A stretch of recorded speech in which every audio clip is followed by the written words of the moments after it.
The views, comments, stories, and opinions shared within this podcast are our own, or those of our guests, and in no way represent the views of the companies, associations, or organizations that any of us may work for or represent.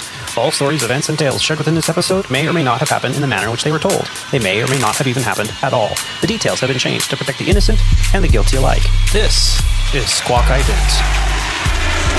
2609, we've got Quebec, and we understand RNAV runway 27, and we are now in emergency aircraft.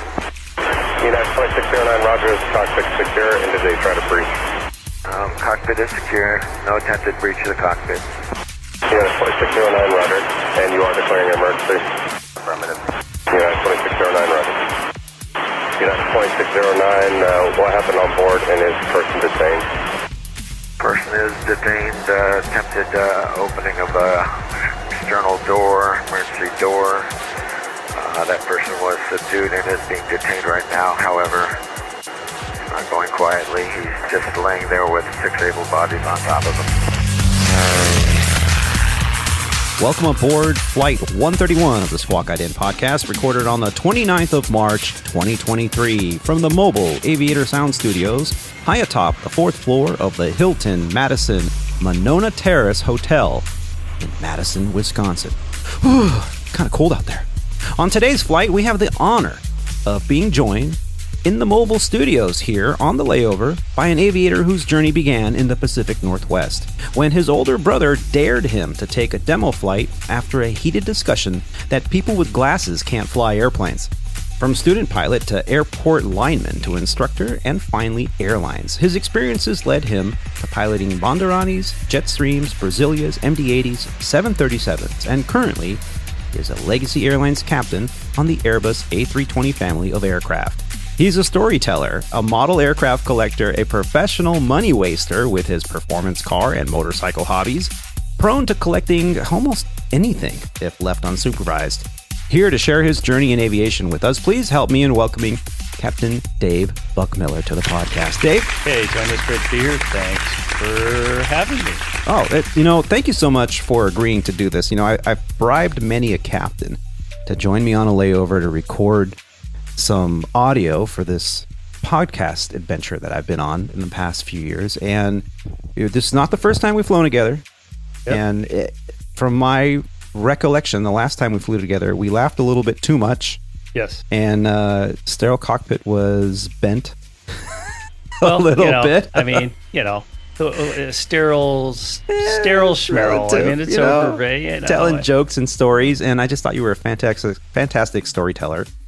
And then when I saw your name again appear on the employee list or the NS or whatever your airline might call it, but the list, the manifest for our sequence together, I actually was excited because I remembered some of the stories you told me, and I was looking forward to hearing some more.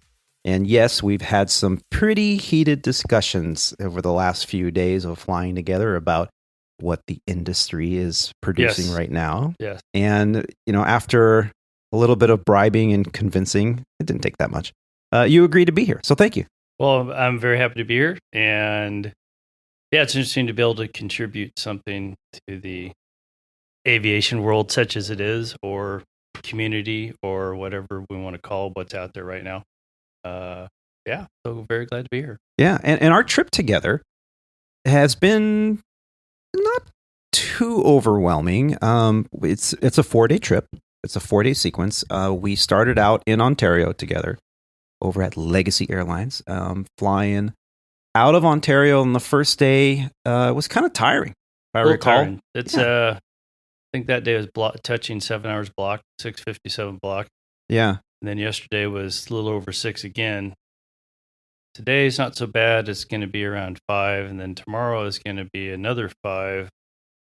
But the original sequence was only blocked for 23 something hours because the last leg was actually a deadhead. And then about a week ago, they changed it to a live leg. So now we're looking at a 25-hour and change 4-day trip. So now you're pushing 6 hours average each day, that's getting up there, I think, for some of these sequences of ours. Yeah, and it's interesting how you said that. And let's just explain to some of our listeners that might not understand. So a block hour for a trip is the flight time that we will be paid in the process of whatever, how many days it is. In this particular instance, it's a 4-day trip. And before the trip started, they changed the trip on the very last leg, as you mentioned, from what was scheduled to something different. And the difference was, instead of deadheading that very last leg, they changed it to a live leg, meaning we are actually at the controls of the aircraft flying it. Yes, they can do that. And no, there are no repercussions to the scheduling department for doing such a thing. They can legally do it. So they did it. And not a big deal. We're going to be on the airplane anyway. There was no legality against it. But that just turns into 4 flying legs on the last day. Yeah. Which, in the last podcast that me and the other co-hosts were talking about, the fatigue risk management, FAA Safety Summit, what they discussed, and a lot of the incidents that have been happening in the country and around the world when it comes to pilot errors and air traffic controller errors have been, in part, sometimes due to bad decision making that potentially could have been from a fatiguing situation. Maybe not the pilots or the controllers were fatigued at that very moment, but the situation, could have been contributed to by this optimization of schedules, or the schedule sodomizer, as we like to jokingly call it. Now, our trip here, day 1, we did 3 legs. Day 2, also 3 legs. And today is day 3. And we get to only do 2 legs. 2 legs. 2 legs. A little bit long leg from Madison to Phoenix, about 340. I think it's going to be the block, give or take. A couple hours up to Boise there. So, the takeoff and landings, if you don't do so many, that's arguably somewhat less fatiguing in a day. But, other than that, some people can deal with it better than others. Tony and I are both ex-commuter level civilian pilots. You could argue that, I don't know if you're get used to it, but multi-leg days to us are not completely unusual in our past. And so you don't, but to, let's say a long time wide body FO, he's maybe flying ultra long haul, 1 leg a day kind of thing. And then he upgrades to our world, the narrow body world. Next, he's flying 4 legs. That guy might be having a little bit of an issue with the multi-legs. So it's interesting to point out to, not to get off on a tangent, but just this morning, Buttigieg, the current Secretary of Transportation, I guess it is, along with the current FAA administrator, I can't remember, Mr. Nolan. who he is. He's pointed out, they said that the recent spat of incidents, near misses, mishaps with the system, they've decided that it's because all of us aviators, controllers, everybody's getting kind of rusty. And that COVID caused a lot of retirements, so a lot of experienced people left. And then the people that stayed, they were off for COVID. Now they're coming back. And then they say what's causing it is us being rusty. But when we're sitting here talking about fatigue, I'm not so sure it's us being rusty, or if it's the industry's come roaring back. You have not quite so many people performing all these duties that there were before. And now they're being pushed. And like the trip we're even talking about now, you get into these multi-leg days, you get into these, let's make them fly 4 legs today instead of the 3 they were scheduled to. Let's change the schedule on them. Let's extend them another day. The system is kind of forcing the companies in the industry to do that. And it could be fatigue as opposed to us being rusty as to why maybe these mishaps are starting to increase. Yeah. They're pushing all of us possibly to a level that, where none of us were accustomed to. Yeah. And so, but. Yeah, in the interest of, I think, efficiency, we talked about it a little bit. I equated to what is happening in the aviation industry to what is happening in a similar transportation industry, which is the railway system. And the fact that we're having so many derailments. We just had another one, yesterday, Canadian Railway in North Dakota, I think it was. And we were talking about how when you have a train and you're pulling so many cars and that's the standard. And now we're going, you know what? If we got these new freight cars that you can stack 2 containers one on top of the other, we could do it. It's more efficient. And then it's like, okay, we'll just make the train a little longer. We'll add a couple more engines to it so that we need less engineers to pull along or push along more and more freight. And what's happening is these rail cars or the trains are getting so long that when a heat sensor picks up a hot bearing on one of the cars, they can't just pull onto a side rail and have an engineer check it out or disconnect that car, because they're so long that a lot of the original side rails that were designed into that railway system are not long enough. So they just got to keep pushing in an effort for more efficiency. And what's going to happen is eventually the system is not designed to keep up with this load that it has on it. And you're going to have these accidents happening, these derailments happen. Now, derailments happen all the time, but it's a pushing a system to the brink that all it's going to take is a small thing that in the past was not a big deal to now really start to bring down the house of cards. And we were talking about that on the last show.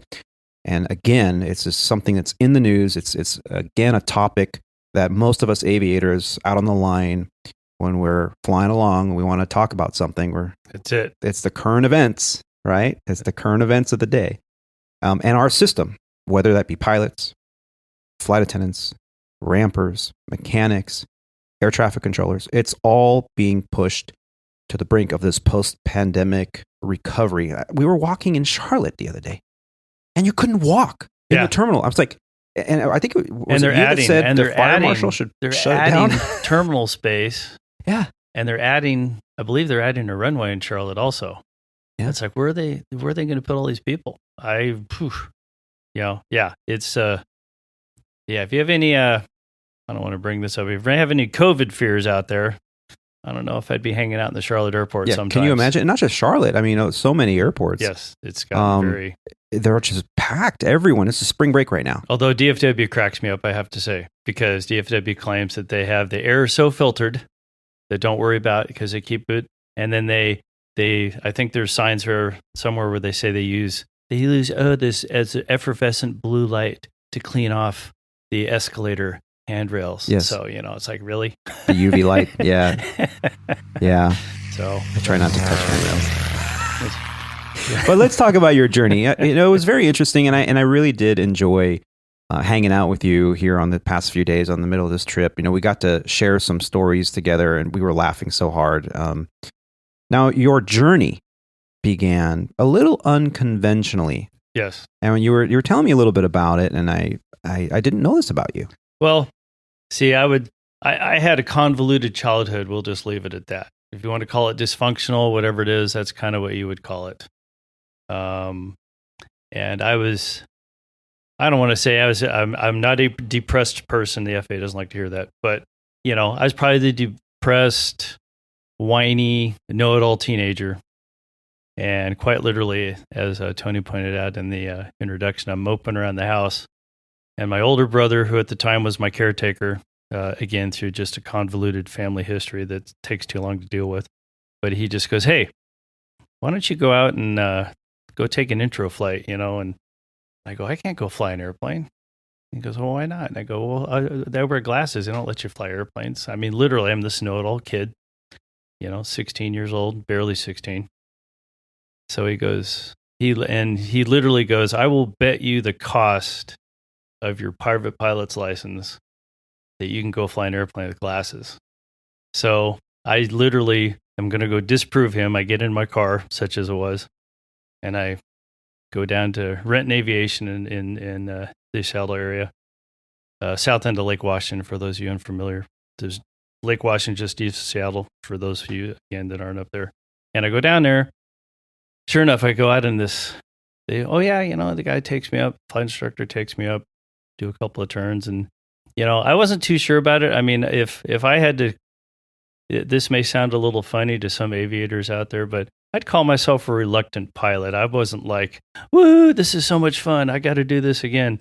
I was like, "Oh, okay, this is kind of cool, pilot. That could be cool, So we get to talking about what I'd have to do, what I'd have to study, the course. It's a Cessna pilot course. It's a Part 141 school. they're allowed to abbreviate some of the length of time for some of the ratings. For those of you, again, not familiar with yet another aspect of the FAA and training and certification, all that kind of thing. So I basically started taking flight lessons, and I got through, very reluctant pilot though. I remember I came home the first day after doing my first set of stalls in the airplane, and I was, I walked around going, those effing stalls. That's what I just tell my brother. You didn't like those stalls? I didn't like it. I didn't like it. I am not, I don't know if it's a stigma that pilots are thrill seekers or whatever, but I'm like, I am not that guy. So you're not a roller coaster kind of guy. I am not. I'm, let's keep the airplane within the limits. Let's not do anything too silly, that kind of thing. And, but, I got through my private pilot license and kind of literally on the wall going in and out of the flight school, they literally had, it's kind of like, I don't know if any of us remember from classes, and they have either the alphabet across the top of the class or they have the number line. Mm-hmm. Well, they had the private pilot, or the commercial pilot course curriculum laid out. Oh. And then along that was the instrument course. I'm like, okay, so what do you have to do that? Well, you do this, you do this, you do this. Like, okay, so it's like I literally just started,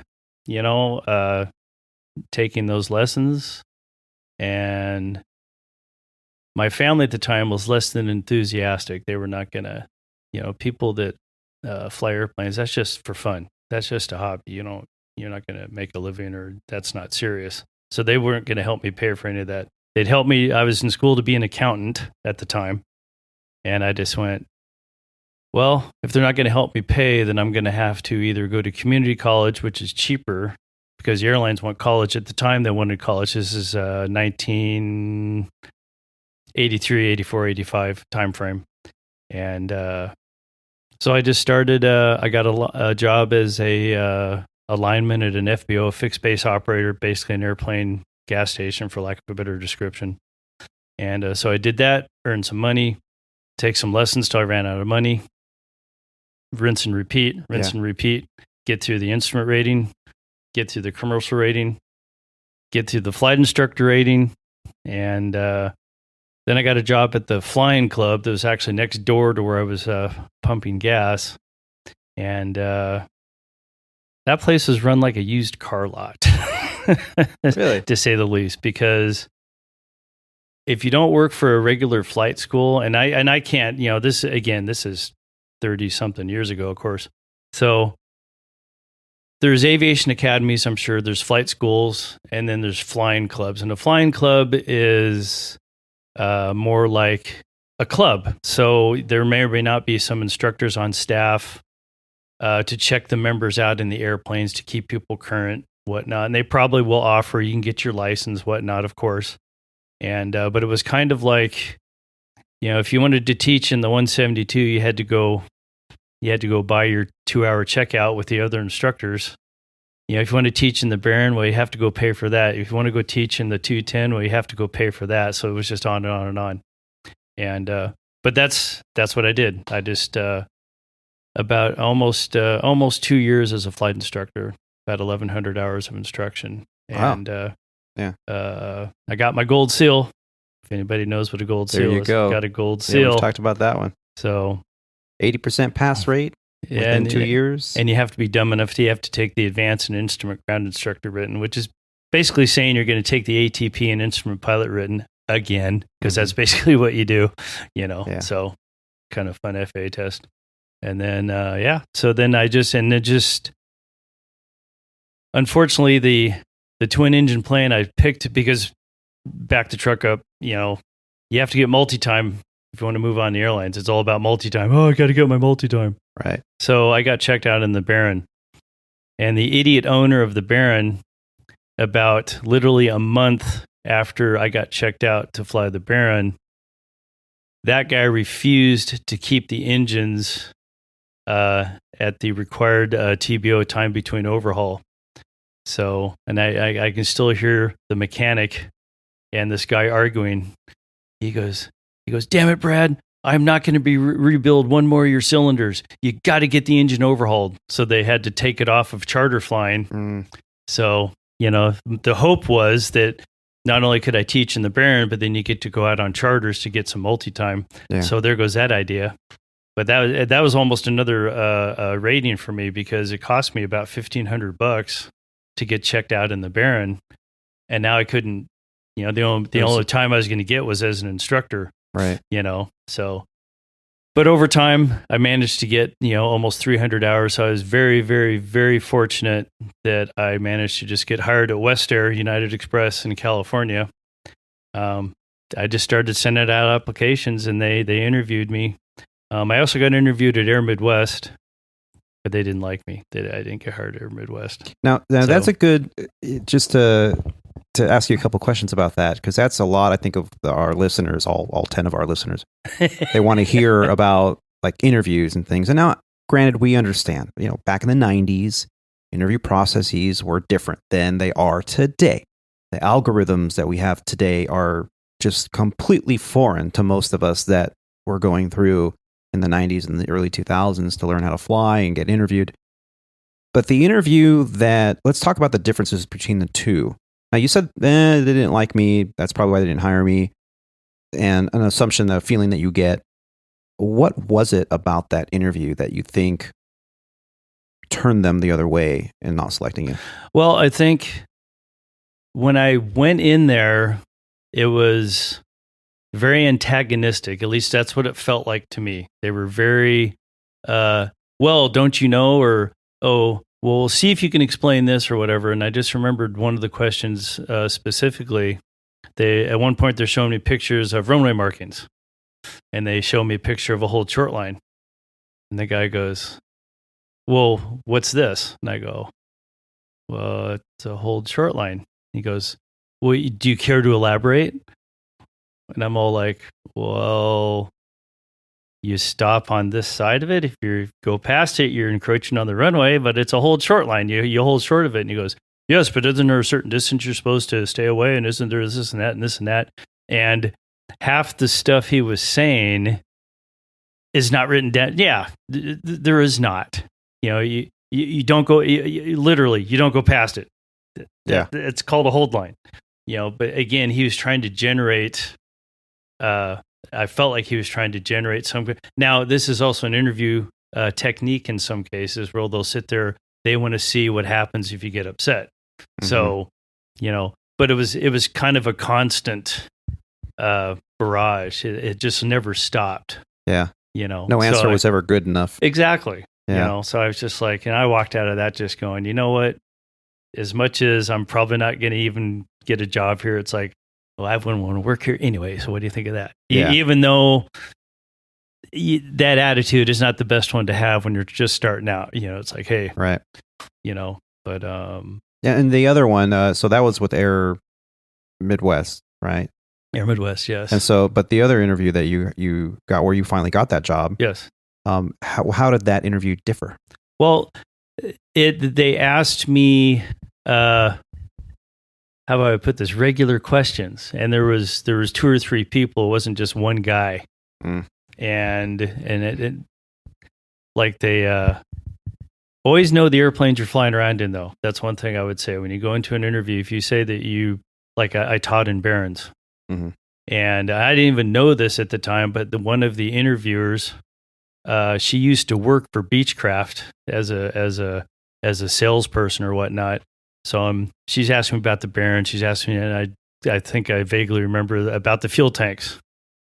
And I said, well, the Baron, we have a 55 Baron that has 110 gallons, 55 gallons aside. But then our sales department had sold another Baron at one point, and they had actually asked me, because I had my instructor ratings, of course. So they said, hey, would you mind checking out the customer in this Baron? But it had a different fuel tank setup. So I got to sit there and go, well, another version has like four tanks, in this setup, and this setup, and this setup, and I think it impressed the interview person. It's like, oh, okay. So yeah, if there's advice I would give, if you walk into an interview saying that you flew whatever you flew, you might want to make sure you know something about it, or at least be able to articulate. Yeah. Yeah. So. I can remember that on one of my interviews, actually, with what we call Sandpiper on the show. They asked me on the first day, HR portion of the interview, I see you have in your logbook, you flew, whatever it was, PA-28 something. It was, I think it was the Seminole. And could you draw the landing gear system on the whiteboard for me? I was like, oh, yeah, sure. So I went up there and as an instructor, but I didn't instruct on the Seminole. I instructed on primarily Cessna 172s, and I think we had an Aero 2 or whatever as our complex. But so I got up there and I'm drawing the landing gear system from my memory of when I was in training for that. And she's like, well, okay, looks about right. They just want to see that you can do it. Now, did this interviewer know exactly what the landing gear system of a Seminole looked like? It's questionable. But the fact that I can get up there with some kind of confidence and not hesitate, I think that's really like you knew like intricate details of the different variants. All those things are impressive because it shows the interviewer that you are prepared. Right. And that really took the job seriously. Yeah. You weren't just going, it's not really where I want to work, but it's good practice to be in the interview, I guess, That's how it was at Northwest Airlines, but I digress. Which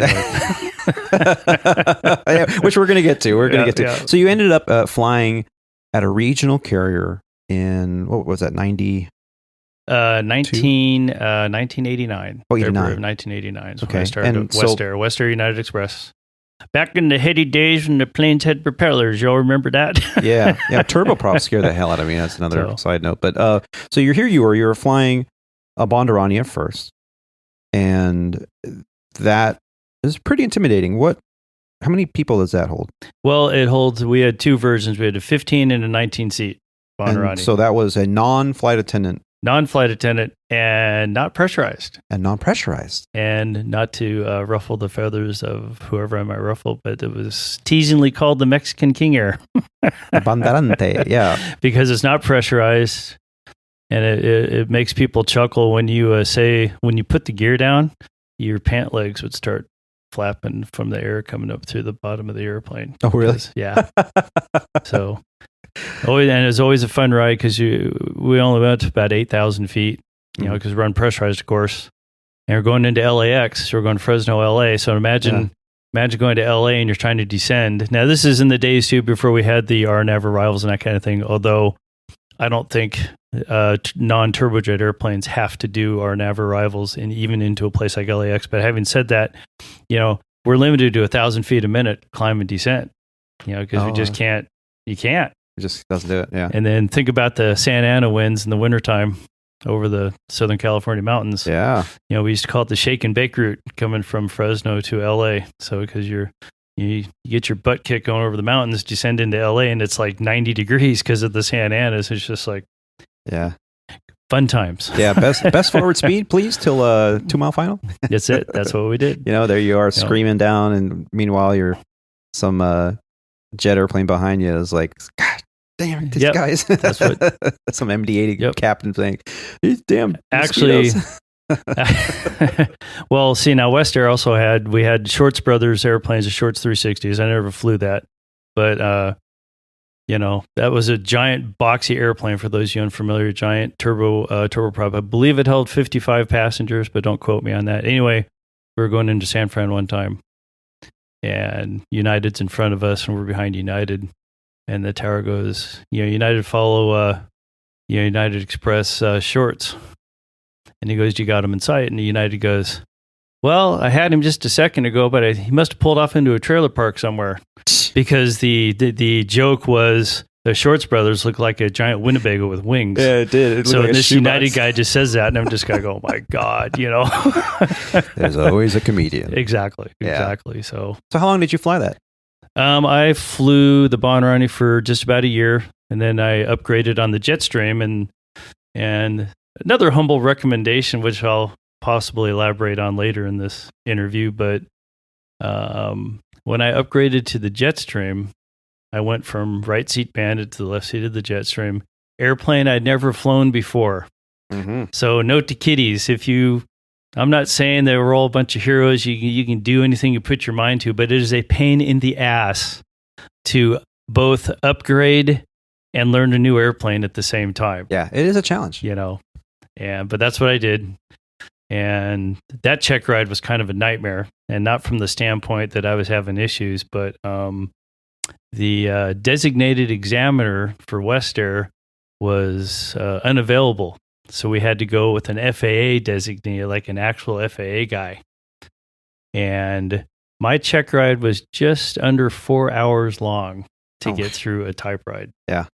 And what was going on was the FAA guy, if you look at they used to call it the pilot training syllabus. Now I actually keep my CFI current, and they're going to going to a new, and I'm just drawing a blank now what it's called, but they're changing the PTS. Yes. So it used to be called the Practical Test Standards. Now it's going to be called Yes, I something talked about else. it, but I forget. Yeah, the new it's something else standard. Yeah. So anyway, this guy was making me do every single listed maneuver separately.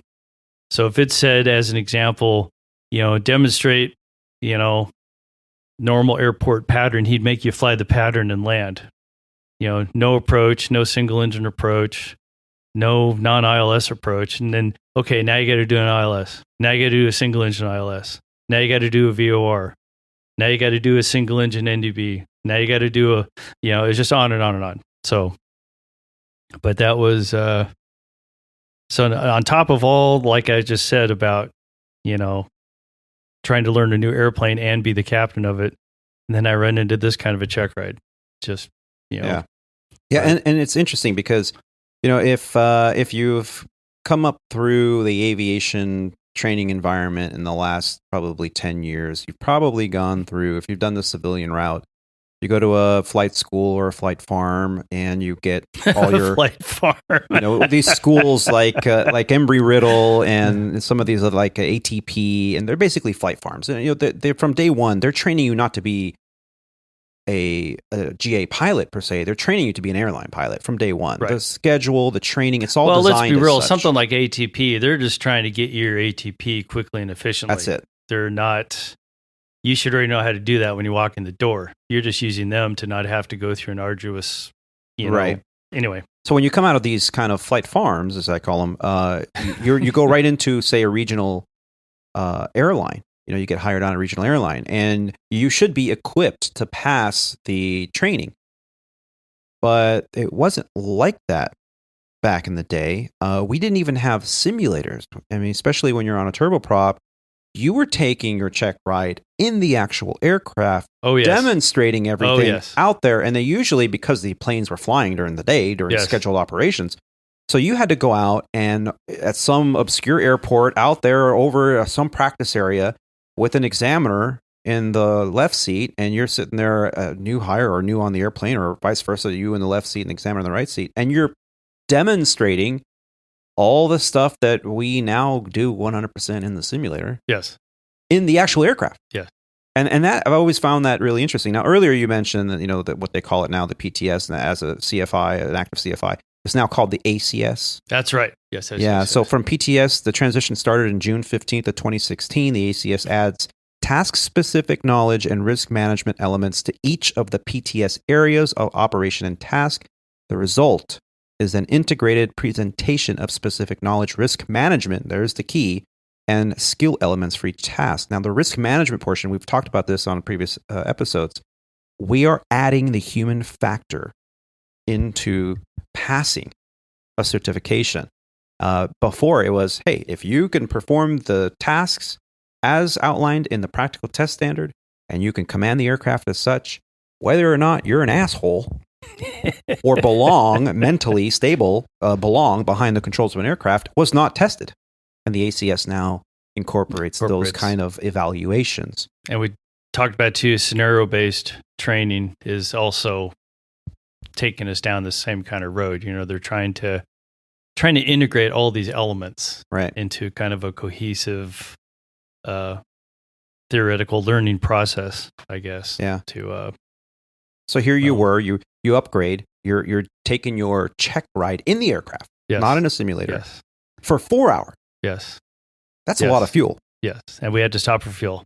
And Because the guy with me, because they take two of us. Uh-huh. And normally you usually just go out. The other guy probably fly for an hour and then switch seats.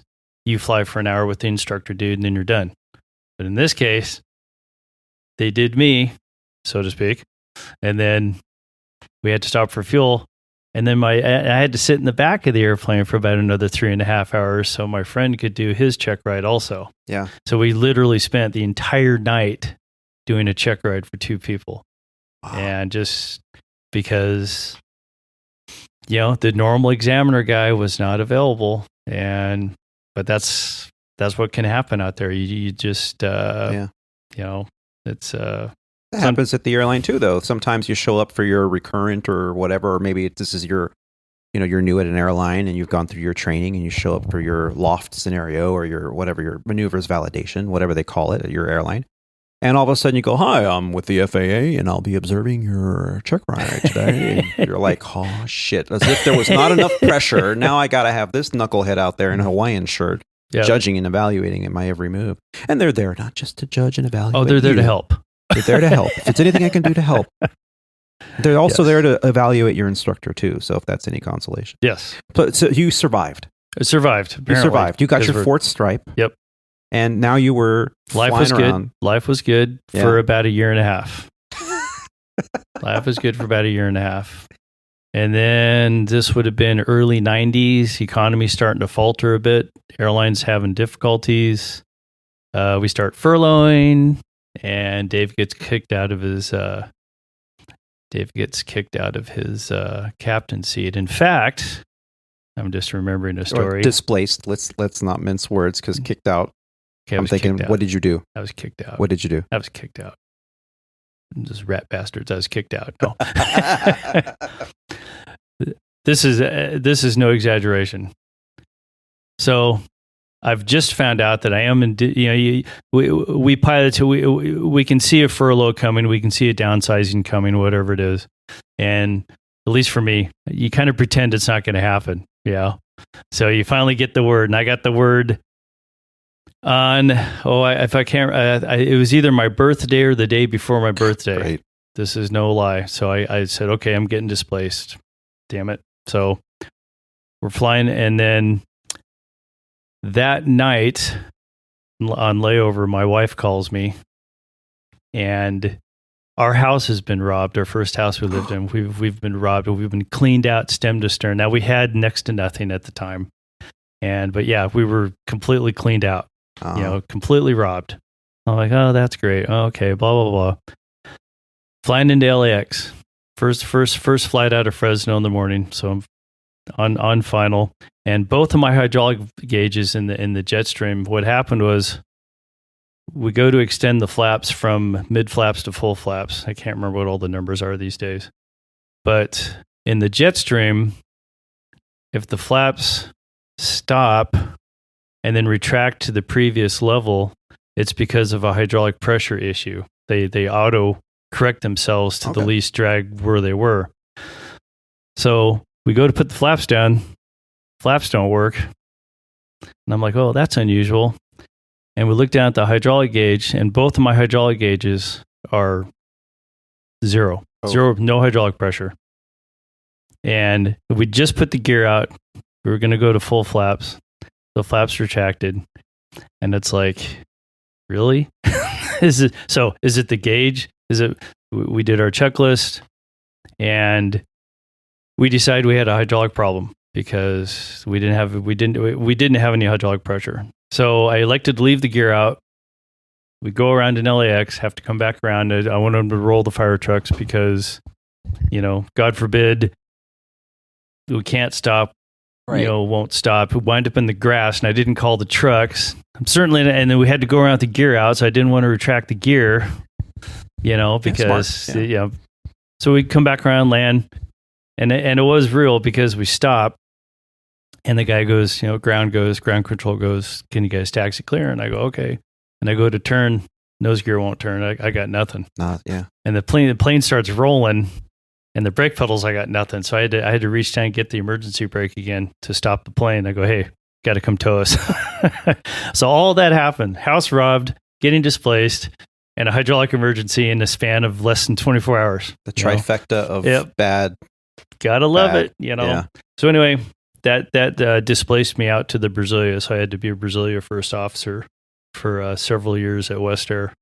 Yeah. While our friends at so you guys call us, what do you guys call in the commuter airline? The over at Sandpiper. Yeah. So one of the wholly owned Legacy Airlines. Yeah. So Sandpiper 2 comes and eats Sandpiper that I was working for, you know, and they basically halved our seniority list. You were working for one of the primary commuter airlines that was rolled into this wholly owned environment.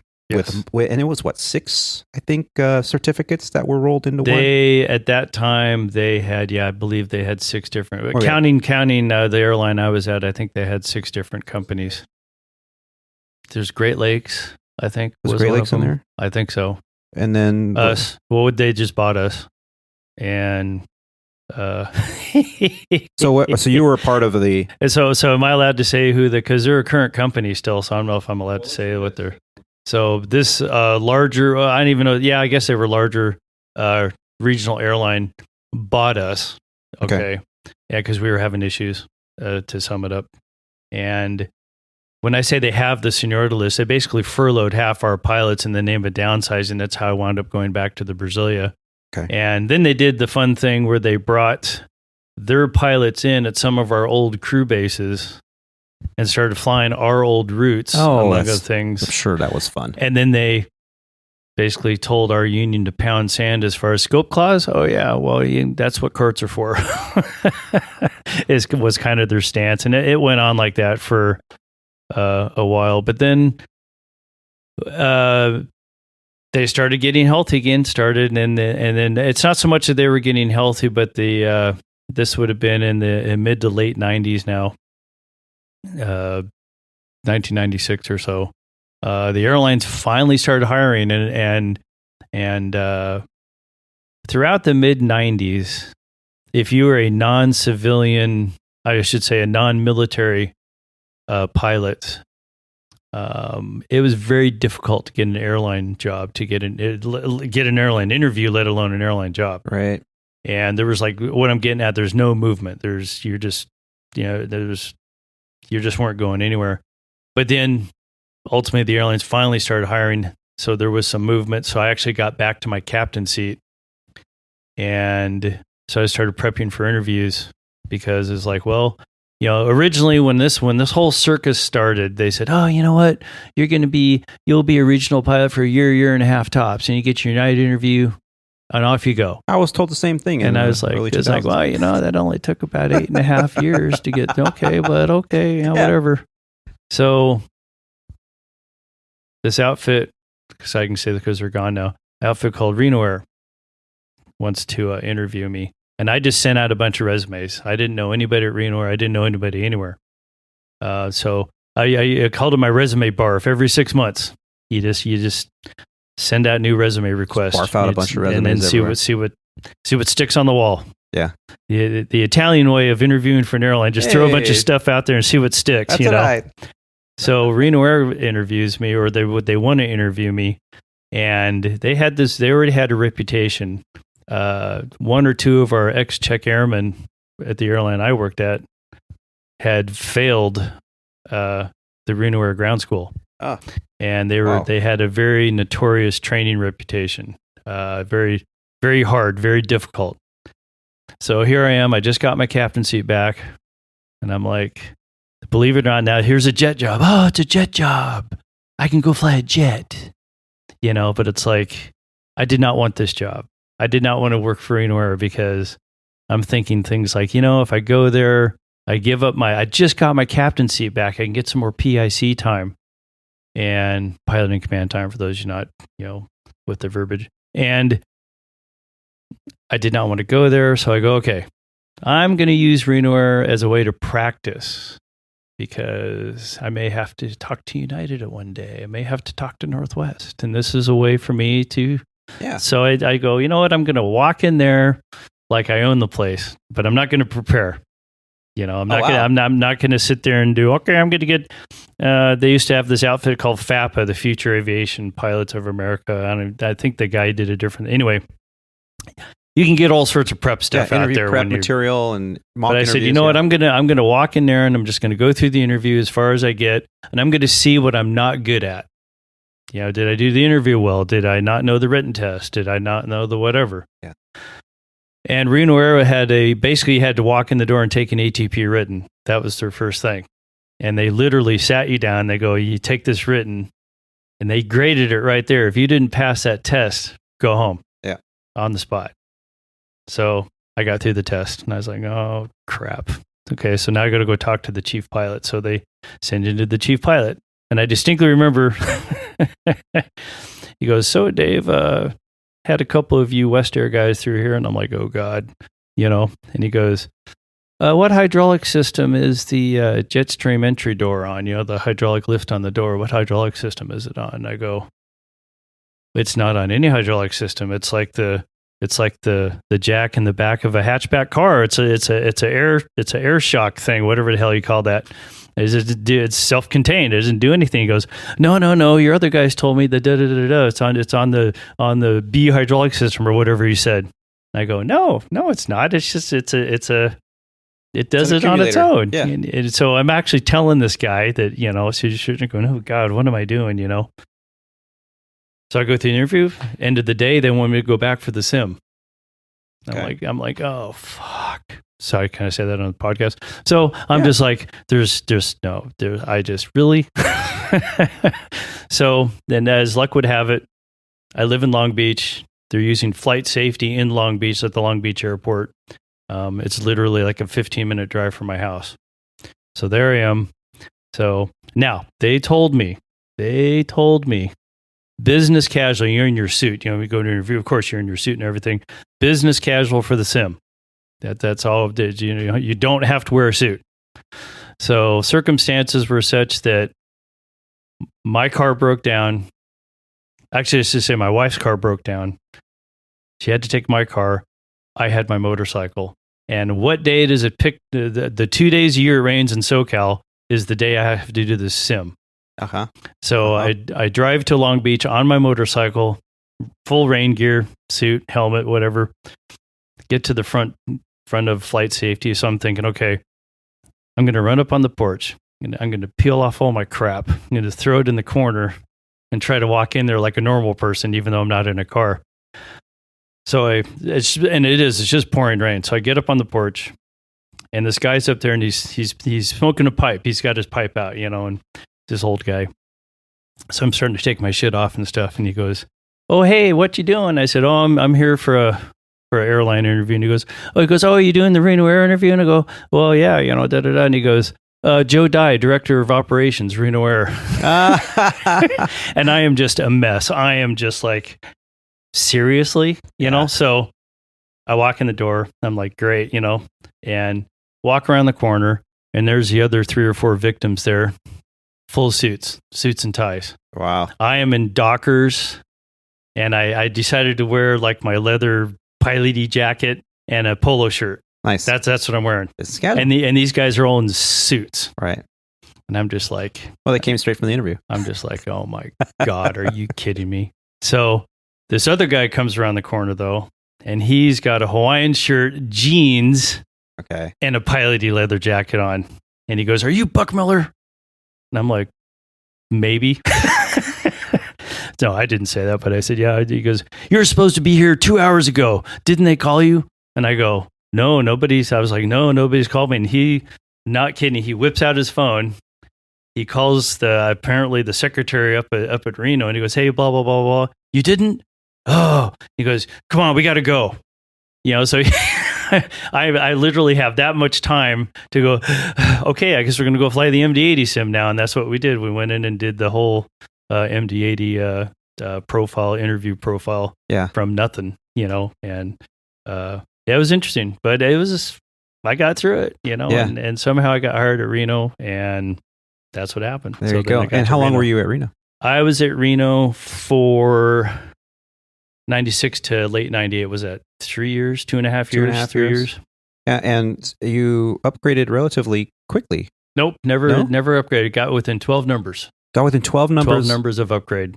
Well, still, that's pretty for 3 years to almost hold captain within 3 years. It was at Reno, they were suffering in a mini sort of way what the regionals are suffering now. They were losing pilots so fast that they couldn't keep anybody on board. Because I walked in the door, once I got through training, I was mid seniority line holder my first month. I didn't sit a single day of reserve at Reno. No, I mean, it was just like, and I think I was like the number 3 or 4 FO at in Las Vegas before the legacy, the big legacy ate us, you know, and yeah, we've heard about the Reno Air acquisition from Legacy Airlines. We've had some friends of both of ours being on the podcast before, Captain Hans and Captain Dave L. Letourneau. Yes, Letourneau's a great guy. He is good. Yeah. So Reno Air had quite a bit of history. And what I liked about hearing about the adventures at Reno Air is it seemed like, and I think it's not just because it was a kind of a small airline flying MD-80s around California and whatnot, but it was also at a time in the 90s where cell phones weren't around.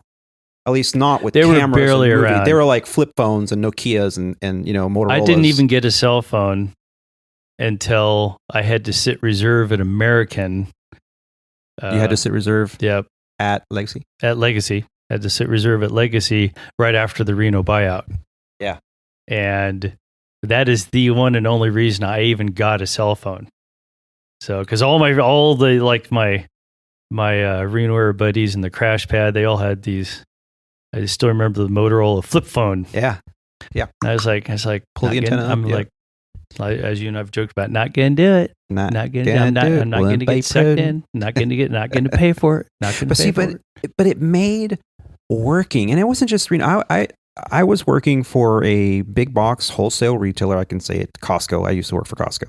Did that for a decade, right out of high school. I thought about working for Costco many times. Yeah, it's a great job, great money. But back then, you know, you go when you after work, you clock out and go throw down a couple beers in the back of your boss's vintage Mustang, and then go hang out and go to somebody's party and stuff, and everybody just had more fun, and it was nobody was offended by every little move and triggered, and so there was no proof triggering. There was no proof. There was no proof because there's nothing on camera. Yeah, but you didn't need the proof because it just was a different time, different mentality. But people had more fun at work, and now it's just so serious. Why so serious? Well, no, it's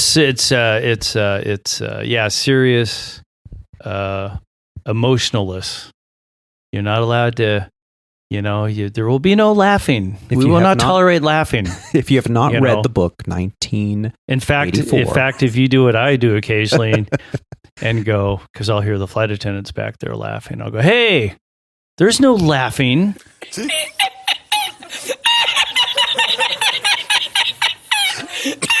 And they'll get all serious, like, oh. And I'm like, I'm kidding about the laughing. It's just like, come on. You know, it's kid. It's like, oh, there's no kidding. God, you guys are just so. Anyway, so you had a lot of good times. Yes, at Reno. Now, is there any event at that former airline? Do you want me to tell you about an event at Reno? If you're willing to share, I'm willing to listen. Well, there I am. Okay, so we're down on our Tijuana layover. Now, we did not lay over Tijuana, but we laid over in San Diego.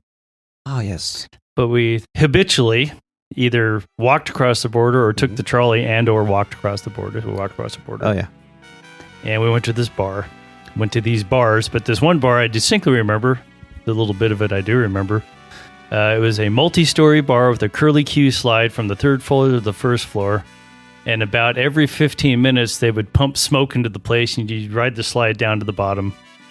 So that's the kind of night we were having, just painting the picture. It's on a layover. Yes. Okay. We're drinking, carrying on, Now. Allegedly. Now. we pilots are not supposed to drink anything 8 hours prior to flying, as we're possibly all well aware. The way it used to be, yes. No, that's still the rule. Nope. It's 8. Don't sit there and shake your head at me because Changed. there's more. No, okay, no. I'm going to explain the change if you'd let me. Yes, please. Yeah. Sorry. So you can't have drank 8 hours before flight, but you cannot also have more than 0.04% alcohol in your bloodstream, whether or not you stop drinking 8 hours prior. So I believe we're slightly more restrictive. Yeah, Legacy is 0.02. You know, But there's a slight change, and I don't know if it's on the FAA level or on the 121 level, but I believe now they changed it. It used to be 8 hours, what we used to call bottle to throttle, which is a borrowed military term. Yep. It's changed. 8 hours free from all effects of alcohol. Right. Meaning 8 hours prior to your flight, you need to be able to blow a 0.00. Free from all effects of alcohol. It's no longer, I had a beer 8 hours ago. Wait a minute. I thought it was the 0.04. Isn't it? That's the FAA legal limit. Okay. Meaning you can't. I thought Legacy was 0.02 though. They are. Okay. So there are legal limits. But if you blow a 0.01 at the end of your shift, okay, which is when they normally do randoms, which is kind of weird. If they I was trying to catch do the people, calculation. I'd be doing it randomly. We'll get to that. Right. So there's even if you blow anything but a 0.00 at the end of your shift, you are under administrative leave, suspended until further notice. So 8 hours bottle to throttle no longer. Yeah, maybe in the legal sense, but there's verbiage in there. You got to be careful. It's 8 hours free from all effects of alcohol, meaning you got to be a 0.00 8 hours prior to your trip. Now, a lawyer could come and debate this. It used to be, I had a drink, I'm good for 8 hours. I know that some airlines, I believe Alaska comes to mind, they had at least, I don't know if they still do, a 12 midnight rule. So if you're flying at 10 p.m. on Monday, you could not have a drink after midnight on Sunday because it was the same calendar day. You can't do it. And other airlines have other rules where it's like a 24-hour thing. Right. So they're a lot more restrictive. Well, one Legacy airline went at one point, you probably know this, but no drinking on layovers. They just said you weren't allowed to. Oh, really? When did this happen? This was probably about the same time right when I was at Reno Air, or maybe even before. It was at least mid-90s, maybe even earlier than that. But Legacy Airline X said no drinking on layovers. They just said you're not allowed to. Done. So too many problems. Anyway, to get back to my story, so there I was. Now I dutifully stopped consumption 8 hours prior. I'm a dork. I follow this rule religiously, but it is now 12:30 a.m. We have a 5-something sign in. Okay. We're laying on the trolley going back to our hotel in San Diego. And all I can see is our one flight attendant. He's laying there on this bench going, "It sucks to be us." So we're having that kind of a night. So we get back. Now we're going to go fly. We're going to go San Diego back to Reno. And I'm feeling adequate. I would never fly if I didn't feel adequate, but I am marginally adequate. The effects of dehydration and lack of sleep. Yes, I get it. So we fly up to Reno. Who is standing on the jetway for yours truly for the random alcohol breathalyzer test? Mm-hmm. The PP lady, as we affectionately called her at Reno. And so there I go. And I'm like, okay, well, this is going to suck. So go in there and we have to do the urine test, and then we do the breathalyzer test. So I'm doing they make you have to blow till you can't breathe or whatever. Right. And I blow a big fat 0. And I'm not even kidding. Based on the way that I felt, I almost went, "No way." I think it's broken. that almost came out of my mouth. Yeah, based on the way that I kind of felt. But so the note to all you fun time seekers out there in the aviation world. Yeah. Well, I don't think it's much of a problem that much anymore. It's not. No, I don't. You say that, but I'll tell you what. You run into the occasional HIMSS person, the human interface, the substance abuse people, the human intervention. They occasionally tell you a different story. They'll tell you that there's more than you might want to think about out there, kind of having issues. Yeah. And I've had, it's interesting you say that. I've had both the director of HIMSS for Sandpiper on the show. I've also had people that have participated in the HIMSS program. I'll put a link in the show notes of this episode, but I did have someone who went through it. You're never a recovering alcoholic. You're always an alcoholic.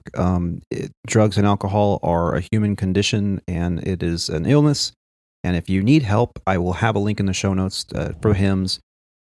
Definitely an issue that, it's there for everyone. But when a pilot shows signs of alcohol abuse or having a problem and they need help, it's not hard to find. It's out there. We have programs like the HIMSS program. And as we're sitting here talking about this, it's a pretty serious thing.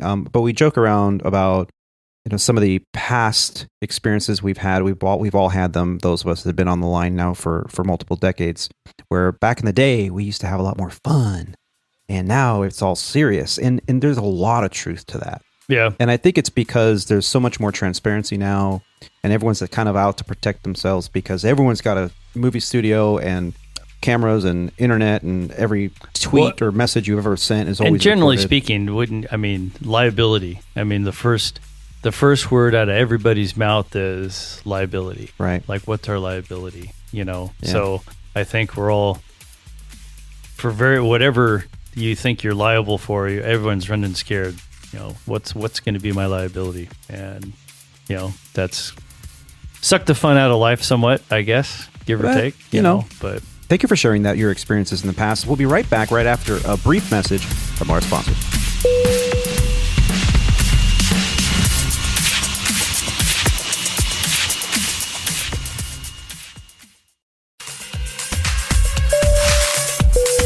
And ladies and gentlemen, welcome back. Well, we've been talking to Captain Dave Buchmiller about his adventures early on in his career, flying for some pretty exciting airline companies and dealing with some nightmare interviews and training.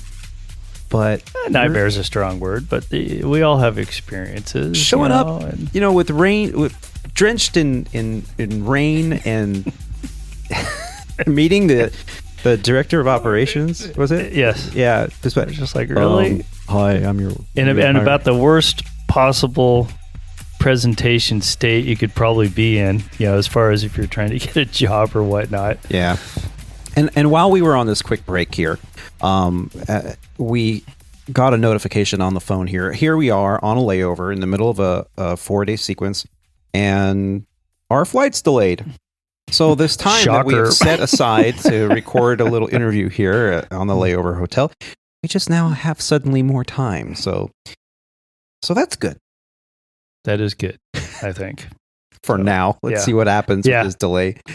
Now, your story goes on with Reno Air, and anybody that's in the industry can kind of put the pieces together, but Reno Air was bought out. Yes, Reno Air was absorbed by Legacy X, big Legacy airline, yeah. Yes, big Legacy airline. Yeah. And we didn't have much say-so in the matter. It just kind of happened. And the seniority integration, we can always, Legacy X has also absorbed other Legacy airlines subsequent to Reno Air, and the seniority integrations have all been contentious, to say the least. As a lot of you may or may not know, seniority is everything in the airline world in terms of your quality of life, what you fly, where you're based. Seniority dictates all. So most pilots get very, I would say, just sort of combative if you get them going about seniority, depending on what your views are, like how it should be handled when there's mergers, that kind of thing. But yeah, so Reno was bought by Legacy X, And we were summarily and unceremoniously stapled to the very bottom of the seniority list at the time of the acquisition. And then the union wanted to make sure that they accounted for new hire seniority, like a new hire training, I believe that they said this was for. So they added an additional 180 days. So Reno was acquired in November. They decided that they actually took control, I believe, late October of 98. And then they go, but no, your seniority for all you guys is February of 99. Because they wanted to add those 180 days onto the end of the control date because you're still new hires as far as they're concerned. So now you can make the argument that, hey, Reno Air is a 2-bit airline and 300, I can't remember what we had, 330 pilots, something like that. We weren't huge. And at the time, Legacy X had just started hiring again. They'd been hiring lots of pilots. And it could be argued that, hey, even if we gave you guys date of hire, it's not going to affect your status at all because, it's just not gonna.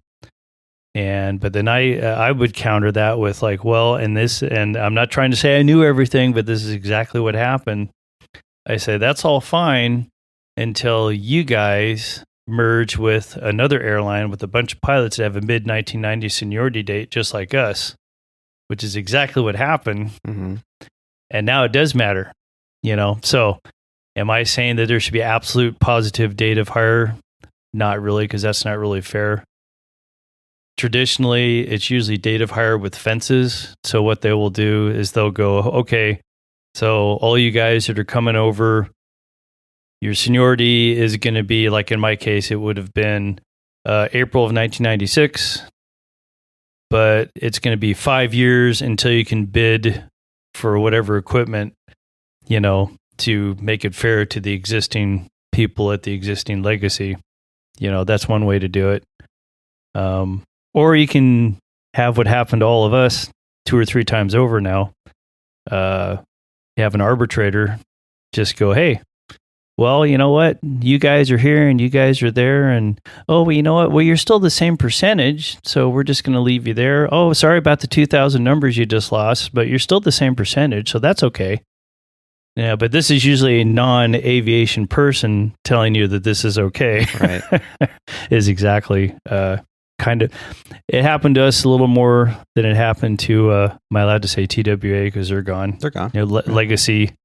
Legacy absorbed TWA at one point, and those guys got screwed over at least 3 times, for various judgments, arbitrations.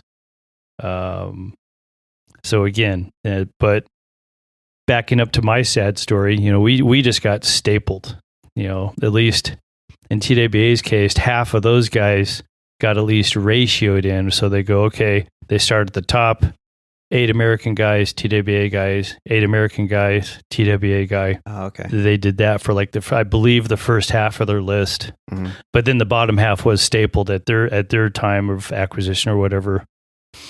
And so, but anyway, getting off on a tangent again there, but yeah, so that's what happened is Legacy. I'm always curious about when an airline buys out another airline, mergers, acquisitions. Legacy is famous for having so many, and most of the big 3 have had plenty of mergers. And there's a huge generation of pilots. I'd probably say 30 to 40% of the pilots out there at a 121 mainline carrier right now have not lived through a merger. No. They're new hires, they have no clue. And they can read about it, they can hear about it, they can hear the stories.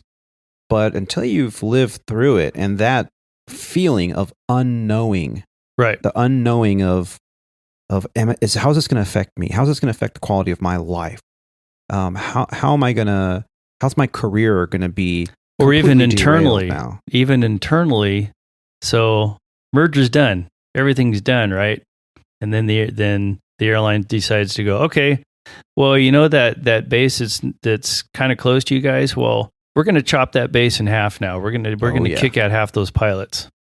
So where do you think they're going to go? They're probably going to come over to your house because it's the closest place. So you used to be able to fly to Hawaii 2 or 3 times a month. Now you can't even touch it. Right. Even though you're still a captain, you're still an FO, you're still in your equipment. None of that's changed. But now you're flying red eyes. Yeah. Instead of flying your daytime weekends off thing. Yeah. And really? Just like that. Bid? Yeah. You know? I mean, it's just, that's why I told any up and coming pilots, get on a seniority list. If you really want to be an airline pilot, your number one job is to get on a seniority list. Yeah. Because, I mean, quite literally, the start of my journey, if I would have been hired at West Air 3 months before I did get hired, 3 months, I don't think I even would have been displaced out of my captain seat. Wow. Just if I had 3 more months of seniority over the whole course of the whole, career. It can just make that much of a difference. And it really can. And we interviewed Mr. Greg Daigle, retired Captain Greg Daigle, about 4 or 5 shows ago. Listening to his journey was simply amazing. Alex's dad. Alex is one of my co-hosts. And the title of that episode was something he said that I had not heard before, surprisingly. And he said, seniority is not everything. It's the only thing. Oof. And in this career field, nothing could be more true. Your seniority could be off by 1 number, and the guy 1 number more senior to you, by solely because of the seniority that person may have, their career could have taken a huge turn that was a lot more lucrative than yours because the opportunities were there that yours were not. And that's what happens when you are in a seniority-based career. And when you have these mergers happening, how do you integrate? And every arbitrator is going to be a little different. Right? What's fair?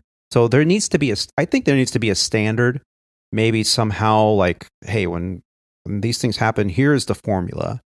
And it should be relatively fair, the standard. Well, now are you alluding to a national seniority list? I don't think a national seniority list is possible. Yeah, I think that would be the best thing, frankly, but you're exactly right. Right. I don't think the managements will ever let that happen. Right. Because that would give us pilots way too much power. Because if you start making me, you start treating me badly, well, I'll just go over to Legacy D and be a captain. Right. Right. And I'll have the power to do that. So that would actually force the airlines to be a little more friendly to their exactly group.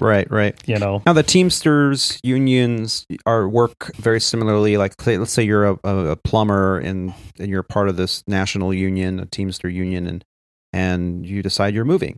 So now you go to the union and they go, okay, well, I got a job for you in this city, and this is what you were making back there. We're going to get you something pretty close to that over here, and with your years of experience and everything. So we'll get you somewhere around your pay rate. That doesn't happen in our industry. A lot of people don't realize that, especially when they're flight instructing and they're just learning about this stuff as they go, like as I did. And they don't realize that, no, that's not how it works. If I am not happy somewhere and I go, like if I want to go tomorrow to say Delta, right? Or United, or JetBlue, I got to start from the bottom. I'm a new hire. I'm a year 1 pay as a new hire FO, and I got to start all over again. Yep. And that's part of the reason why so many legacy and mainline carriers today are having issues passing employee contracts for their pilot groups. It's because when you're at that level, you're not going to start over again. You're not going anywhere, right? If I decide, hey, they're going to pay me more over there, but I got to start all over again, I'm not going to do it. Now, at a regional level, it is, by design, a stepping stone. So there is somewhere up to go to with a different, bigger equipment. Although today's current climate, as we've talked about, yes, those guys are knocking down legacy captain pay, frankly. Oh, yeah. Because your regional guy right now, they're giving those guys $250,000 a year and $100,000, please come fly for us. Yeah. It's pretty unbelievable. And it's not gonna last very long. Mark my words, put it in the book, put it in the red book. It's not going to last very long, but 5 more years at the most. I would argue that the regional airline hub and spoke model will go away. I think that there will be some interesting acquisitions to where it'll be more than just a stepping stone. Now it'll be when you get hired, you start at the regional scale and move forward. So there's so much we could sit here and debate and talk about. But let's get back to your journey. Yes. You're here you are. You've been blended into Legacy Airlines, Give or take. and you're flying the same equipment. Yes, I decided to stay on the MD-80 because it was based in LA, and Legacy was just getting 737s at that time. So I can't honestly remember if the 727 was just going away. Yes, I've been here that long. So I wasn't 100% sure I needed to go to a different piece of equipment, and I probably chose the path of least resistance. I've never had the urge to go fly the big iron, go fly the wide body long haul, 8, 10, 15 hours in an airplane. I'm just not sure that's what I want to do. I mean, I'm not sure that's what I want to do, even though, there's a lot of great experiences. There's, I'd love to fly the equipment, I think. But yeah, that's a whole different world. We've often been told that the wide body world's a different airline. You know, everything, it's Shangri-La over there. The planes are never broken, and the steaks are always tender. It's like, well, okay. It's true. Hello. So, but yeah, I stayed on the MD-80, and that may or may not have been problematic because, the first couple of training events, I had limited exposure to Legacy as to what the training environment was even like, because since I was staying in that equipment, I had to come to the airline headquarters, do one check ride. It wasn't even a check ride. It was a 2 hours in the sim with a check pilot, check person, whatever we're doing these days. I shouldn't say that. I don't want to come across as, insensitive, but I am. So anyway, so you took a PC, not to be PC, but you took a proficiency check PC. Yes, in the simulator, and then they go, here's the literally here's the handout about our procedures and the differences, and here's our books. Go fly. Good luck. That's it. So then it's almost a year later, I do my first check ride, and that was different. But I will say, compared to Reno Air, at the Legacy level, I will say I've always had the impression they're not out to get you. They're out. They just want to make sure you know what you're doing up there and that you're safe. Yeah, that's their concern. Mm-hmm. And they will bend over backwards to help you attain that, compared to training at Reno and even at my regional. Training at some of those levels, and Tony and I have talked about this a few times, a little more aggressive. Training's a little more aggressive. Oh yeah. And but it's not the case once you get to this level. Now, does that make it good or bad? I don't know. That's a whole other discussion we can have, because sometimes the training here, it maybe should have a slight more of an edge to it, not under a threat standpoint, but sometimes I don't think we train for when the what really hits the fan. Yeah. And that kind of concerns me a little bit, because especially the Airbus, like any plane, has its quirks. And when you find one of those quirks and you're not familiar with it, mm-hmm. you can be in a world of hurt in a hurry. Yeah, there it goes, doing that thing again. Yep. Yeah. So now, you were an FO for how many years? It took me 19 and a half years to upgrade. Wait, say that again? 19 and a half years. 19, I think. and a half I got to do math. I got to do math. So I started at a Legacy at late 98, and I finished upgrade training in December of 15. So now I'm probably exaggerating a bit, because I could have held captain if I was going to commute to Miami or LaGuardia about a year earlier if I wanted to commute. But, I wanted to be in LA. So, but you transitioned. You went from the MD-80, then I went to the MD parking them. Yes, they started parking them. So I started it because I like to fly out of Ontario. Ontario is very close to where I live in California. So I went to the 737 when I ultimately couldn't hold the 80 out of Ontario. Right. And then I flew that for 4 years. I went to the 737 in 2011. And then again, kind of after my West Air experience, that was part of why I didn't jump on upgrade either, was it's like I was going to upgrade in the 7.3. I didn't want anything to do with that stupid Airbus. I heard all the stories. It's a flying computer. Yeah. And they teasingly would say, like, don't resist assimilation. It's like, well, but then I have these old well-meaning guys I was flying with in Orange County going, Dave, that captain spigot's not going to be on forever. That's true.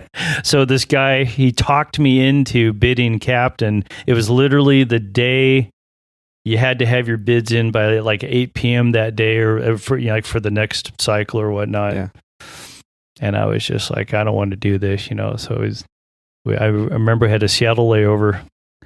And he's sitting there, he's going, come on, Dave, you should do it. I'm sitting in the cockpit, and I literally, okay, fine. Okay, there, see, I'm sending it. So I sent my bid, and I was like, and I was still about 500 numbers, mathematically, just sheer math, like 500 numbers away from the bottom guy in LA. And I just went, I'm not going to worry about it. Sure enough, I get captain on the bus, and I'm just like, really? I love it. It's like, yeah, I went for a discovery flight, and it was okay. And then I went for the interview, and I was like, if I get hired at Reno, whatever, it's just like practice, and you get hired. And it's like, I guess I'll put in my upgrade request, the vacancy bid, and look, I got my vacancy. I'm captain. Yeah, that's kind of your entire career. Yeah, that is starting to kind of sound like that, isn't it? Now that you put it all like that. You're welcome. But yeah, so I just. Yeah, and the Airbus was a little bit of a stretch. I mean, but it's one of these things that once you get used to it, though, because you didn't see me go back. See, because at most airlines, I guess, Legacy for sure, but I'm sure the other big three, when you're first upgrade or anytime you change seats, they usually lock you in for a few years because they can't afford to constantly be training you, So I figured after a 2-year lock-in, I could go back. I could bid 7.3 captain, but frankly, the Airbus is a nice enough airplane from a comfort standpoint, ease of operation, because, some of us are better pilots than others, and, so Fifi keeps me out of trouble, so that's what. Well, it is, I have nothing against Boeing. I actually think Boeing is a superior manufacturer, but being on the Airbus and having sat in a jump seat of both 7.3s and 7.5s, 7.6s, even an occasional 777 now and again, commuting for over a decade to Chicago, back and forth from Seattle, from San Francisco, from LA, different airlines. Everyone's got their procedures that are pretty close, but they're all a little different. But I'll tell you what, the sheer platform of the Airbus flight deck, the fact that we can stand up at any point and stretch our legs. We got this tray table is in front of us. Captain Roger always makes fun of me with the tray table. You and your damn tray table. Yeah, except they make us stow it now for no reason other than they want it to be like the Boeing guys. Well, for takeoff and landing, got to stow these to climb out. We didn't used to have to do that. They're making this up. Well, in the event that we have to egress, like the passengers, they have to stow. Why can't we? But I get it. It's not a big deal. But the fact that it's there, the fly-by-wire thing, yes. The benefit of a Boeing product is when you turn the yoke, the input you put in is the input you're going to feel, more or less. That is not true. I disagree. Most jets, in fact, all jets, have to provide an artificial feel. Okay. It's either through the hydraulic system, the pulley and cable system, as in the MD-80, or the bus with electronics. Okay. You cannot, the large control surfaces on these jets and the speed that they're going, you do not have a one-to-one connection. You do not. Understood. So the plane they have to manufacture, so to speak, a feel, that's more reasonable for the pilot. And that's what it is. So you don't even get that in the Boeing. In the Boeing, if all the hydraulics go out, you are still manually connected to the controls. It's called manual reversion. And it is a pain in the ass to fly that way. It is very, very, very, very stiff and weird and not responsive. Even the Airbus has the different laws, the direct law versus, but it's all fly-by-wire versus at least some reversionary backup pulley. But what I'm talking about is you see anyone come in to land on a 737. Just go to YouTube and look at 737 landing, and you see this exaggerated, movement of the yoke, and you're like nothing. Coming in. You ain't seen nothing until you've seen an MD-80. Well, I have seen an MD. I've been in the flight tech of MD-80s. That's exaggeration times 10. Times 10. But on the Airbus, it's you got two fingers, just your thumb and your. In fact, most people tend to over control for a while till they realize they don't have to. Right. Just a little tap tap tap tap tap tap. That's right. That's an Airbus. So the difference is what I'm talking about is the difference is there. With the Airbus, you're coming in to land and you're just like, okay, I'll tap here, tap here. No, okay, tap the other way. Fine. But with a Boeing product, you actually feel like you're doing something. Maybe you're not, but there's a lot more motion. There's a lot more movement. There's a lot more. I got in trouble on a web board at one point, and we were having some discussion about something. I think this very thing, and I accused Boeing pilots of being like a bunch of Harley riders. Okay, because a bunch of Harley guys, and no offense out there, I don't want to hear any hate mail. Coming from a BMW, right? Yes, I do ride a BMW, by the way. But anyway, they'll pay $20,000, $30,000 for a big, noisy, clunky motorcycle that only until recently even had a hydraulic clutch, let alone, hydraulic brakes and everything else. And that's kind of how it is in the Boeing world. These guys are thriving on, the big control yoke and clickety, clickety, clickety switch, clickety, clickety, clickety switch. It's like, and they go, oh, this is better. This is better. It's like, really? We just sit there and look at the roof and go, oh, the lights are out. Everything's cool. That's all we have to do. We don't have to touch anything. You barely, Yeah. I mean, the joke is in the Airbus when you're not a real Airbus pilot till you stop watching engine starts. You just turn it on. Yeah, it'll do its Fifi thing. will tell you if something's up. Yeah, you don't have to. They don't want you to. No. Yeah. Just make sure to start initiated and then go do your thing. But yeah, I got some heat for Scott. You guys pay extra for primitiveness. Okay. Okay. Yeah. I said it before. I was very disappointed when Legacy canceled their order for the A350. I still want to retire on that airplane, but I digress. Yep. Well, so, we've talked about your journey. Thank you for sharing that with us. You've even given us a few stories, but when we caught up at the beginning, we almost didn't make it out on time out of Ontario at the beginning of this trip, because the first thing we did is like, hey, Dave, what's up? Hey, Tony, what's going on? And next thing you know, we're on the flight deck, they're boarding, and I'm like, so what have you been up to? I probably shouldn't have asked you that until after we were at altitude. So we're telling me these stories. I'm telling you stories. And hey, isn't there a checklist we have to do? Shouldn't we program the FMS system? Isn't it? That's already done. We already did that. Oh, okay. Isn't there something we're supposed to do? So we made it out on time. Don't worry. We made it out on time, I think. No, we were. Were we? Yeah, I think we might have been a minute late. So I don't think that was us, though. That wasn't us. No. Cargo door was open. That's right. Yeah. See. That's right. So we weren't on the clock yet. Yeah. So we do have a good time flying together. Yes. But you impressed me. When you said, well, I was telling you, I was complaining. Let's not mince words. I was complaining about the schedule and being reassigned. And I told you that, hey, just so you know, we'll probably be reassigned on this middle of this trip. I haven't done a regular trip once yet this year. And you're like, well, let me tell you my story. Okay. So, yes, So I've been flying. I feel like I don't like being the old guy. You know, but like in my 25 years at Legacy, the last month has just, I don't even know, it's come off the rails. I mean, I had a trip recently as regaling Tony with this. Diverted twice in 2 days trying to get to LAX. And it just turned into a circus. We had a flight plan from Newark, New Jersey, and we're supposed to fly to LA, and we were going to have fairly marginal fuel, and with an Ontario alternate. And this, for those of you that live in Southern California, we've been getting deluged with these atmospheric river storms. So LA weather was gusty crosswinds, almost 30 knots at times, and Ontario weather was supposed to be not quite that bad, but eventually getting that way.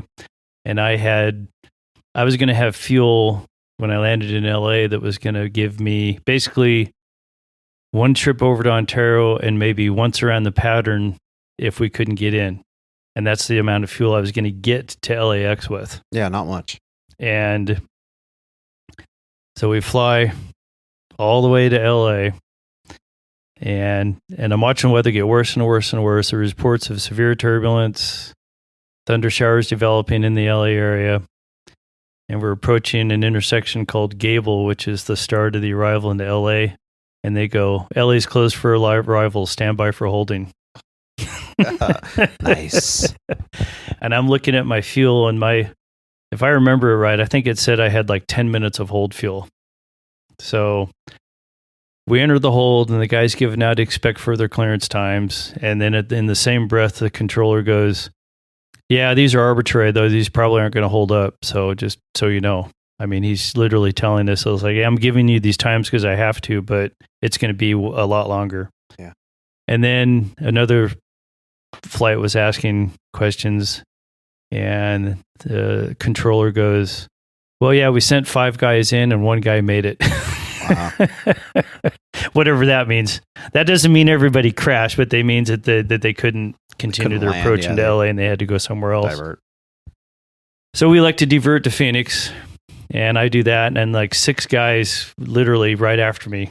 It's kind of like, and it's kind of that way too. Tony would probably say the same thing. It's like once one guy goes, it's like, oh, I'm going too. That's a good idea. Yeah. So now you said Ontario was your alternate. Ontario. So why'd you go to Phoenix? Well, I went to Phoenix because if I was going to, again, with the LA weather being so marginal, and I go, even if I went direct to Ontario, now I'm going to be descending into Ontario with maybe not quite marginal fuel, but almost marginal fuel. And if I can't get into Ontario, well, where am I going to go then? Because every airport, I don't want to say every airport, but the weather basically west of Ontario is not good. So my choice is go back to Palm Springs, which is unfamiliar mountainous airport, possibly quite windy even there, although I hadn't looked at the weather there. Vegas was a possibility also, a little further away. Well, it wouldn't have been as far away if I would have proceeded to Ontario and had to get out of there. But again, that's just going to put me in a very marginal fuel state, even if I went direct my alternate from where I was, considering the weather. And the weather in Ontario was even starting to deteriorate at that time. Mm. And the reason this all kind of happened too is because it's wintertime, there was significant headwinds. The airplane was full of gas. We couldn't take any more fuel. So it wasn't like, all you pilots out there are probably going, whoa, gee whiz, why didn't you just add some more fuel? Well, geez, I only had 52,500 pounds of fuel, Yeah. I mean, by the time we landed in Phoenix, we'd already been in the air for 7 hours as it was. Yeah. So yeah, that's kind of what goes into your thought process. And yeah, so that's why we went to Phoenix, because I could literally, I'm looking over my shoulder in the holding pattern, I can see Phoenix. Yeah. And an adage some of you may or may not have been taught when you were fledgling instrument pilots, your alternate needs to be good as gold. It really does. When you fly an IFR, and our alternate was not good as gold. And even the dispatcher, we had the discussion of a fuel stop, which means we would stop short of our destination intentionally to just get some more fuel. They were not really receptive to that in my case. And I probably should have said, well, no, we are. Yeah. But we didn't. So yeah, that's why we wanted to go dropped to Phoenix. into Phoenix. Dropped into Phoenix. And now we can dovetail into fatigue because it's like 12:30 a.m., give or take. I'm trying to remember my times. And then they announced that there's a ground stop in LA till 1 a.m. And I'm already thinking, okay, so let's pretend we take off at 1, which we won't, but let's pretend we take off at 1. I got a full tank of gas, which I would have. And I'm going to go over there into, I don't want to possibly severe weather, but challenging weather, to say the least. What am I going to feel like in an hour and a half? And it's probably not going to landing east in LA, which is, I don't want to say it's unusual, but it's not something we do all the time. Right. All these things add to fatigue. All these things add to, but as luck would have it, the ground stop at 1 o'clock became 2 o'clock a.m. So that we did elect to call. Well, I elected to call in fatigued. So then that changed into, it took us almost an hour and a half plus to actually get a hotel room. And then there weren't any hotels available in the area, so we had to spend an extra half hour driving to a faraway hotel. Mm-hmm. And then when we got there, there was like 2 or 3 other airline crews. Mm-hmm. And then the hotel itself isn't used to airline crews, so they're challenged in getting us all checked in. So it probably took a good 45 minutes to actually check in. This all adds up to, I have a hotel room key in my hand at 4:30 a.m. Oh my God. So I call the airline. We call it tracking, but whichever version of that, it's basically crew scheduling. Yeah. And I go, hey, we're going to need at least 10 hours. 10 hours from now, try to get a minimum 8-hour rest. Let's make it a 1:30 in the afternoon pickup time for us. That should give me time to, get back to the airport, get 8 hours of rest, take the 1 hour and 10 minute give or take flight back to LA. Life will be good, right? Yeah. So we do that. Except for the part where I get a call at 10:30 in the morning in my room saying, hey, your van's here. And this is after I'd ever made all these arrangements saying that, hey, airline, we need to be picked up. Okay, yeah, we'll be okay. It's like, no, you guys are. So I get hold of my first officer. We managed to get to the airport by about 11:45. They wanted us to leave at 12:18. We actually wound up leaving at about 12:40. And we're still a little tired, but we're like, you know what? It's an hour and 10 minutes to LA. Right. We're familiar. What could possibly go wrong? Dun, right? Dun, dun. Yeah, famous last words. Taxi out. And I have a reasonable fuel load. I have a little more fuel this time. Ontario is my alternate again, as luck would have it. I've already been to this party. So it takes us 1 hour to get our final closeout numbers after we taxi out from the gate. Nice. So now I've burned off some of my fuel. And the reason I didn't shut my engine down for all you naysayers out there is because we kept getting flow times from the tower, and they kept saying, if you miss this flow time, it's going to be another 20 minutes. So I didn't want to miss the next one. So I didn't want to have to sit there and restart my engine to miss a flow time to get another flow time, et cetera, et cetera. So it just turned into that. So we took off with our basically marginal, what we call, we have release fuel and we have takeoff fuel. Mm-hmm. So takeoff fuel is the minimum fuel I can take off with without getting either more fuel or authorization from dispatch to leave with even a lesser amount. So we had a little over that amount, but not much. Take off, going over to LA. They reroute us, of course. Mm-hmm. So they send us way south. We're going to land east. Now, I'd already checked the weather in LA. It was marginal, but better than the night before, and there weren't any delays. But I get the ATIS, and it says thunderstorms in the vicinity. Of course. Of course it does. So as we approach LA, the weather's getting worse. I have to sit the flight attendants down. There's about 3 planes in front of me. I'm following everybody into LA. We're going in and out of moderate turbulence, in and out of the rain showers. As we approach the approach course, we can see that there's a large thunderstorm that's just south of the arrival. And you can see the controllers kind of vectoring us all around. And we're going to go around the end of this thing and try to land in LA. Problem was, nobody's going around. There's no delays. There wasn't a problem, but it's like everything seems okay. And I'm just kind of going along going, well, you know, just as we kind of started entering the weather, I could still look over my left shoulder and look down the coast. Probably could have made San Diego. But now but hey, everyone's going into LA, so here we go. They literally just turned us on to what would have been a downwind for us pilot types. And we're just about over the coast of Catalina Island, for those of you familiar with SoCal again. And they go, LA's closed to arrivals. Oh. Stand by for holding. Of course. So we do that, and it becomes, I check my computer. My computer says I'm going to have 6,900 pounds, give or take, when I land in Ontario, which is, Antonio will, that's kind of marginal. It's not much. It's not undoable, but it's not ideal. And considering the weather, it's like, so I'm not holding, I'm going to Ontario. So I get routing to Ontario. They give us a route. And again, this is probably for the people that don't understand this stuff. It's like Victor so-and-so to this VOR, Victor so-and-so over here. So it takes a moment to enter this. When I enter this route, it says I'm going to land. Now I'm going to have 3,900 pounds. Oh my God. Into Ontario. Now that's low. That's low. Yeah. So I call minimum fuel. That means that what I'm saying is I can't take any undue delay to the airport.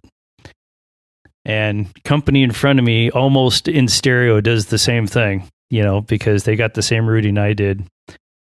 And then we basically bounce back through the weather, and all of a sudden the company in front of us goes, Mayday, Mayday, Mayday, emergency fuel, you know, have to land immediately.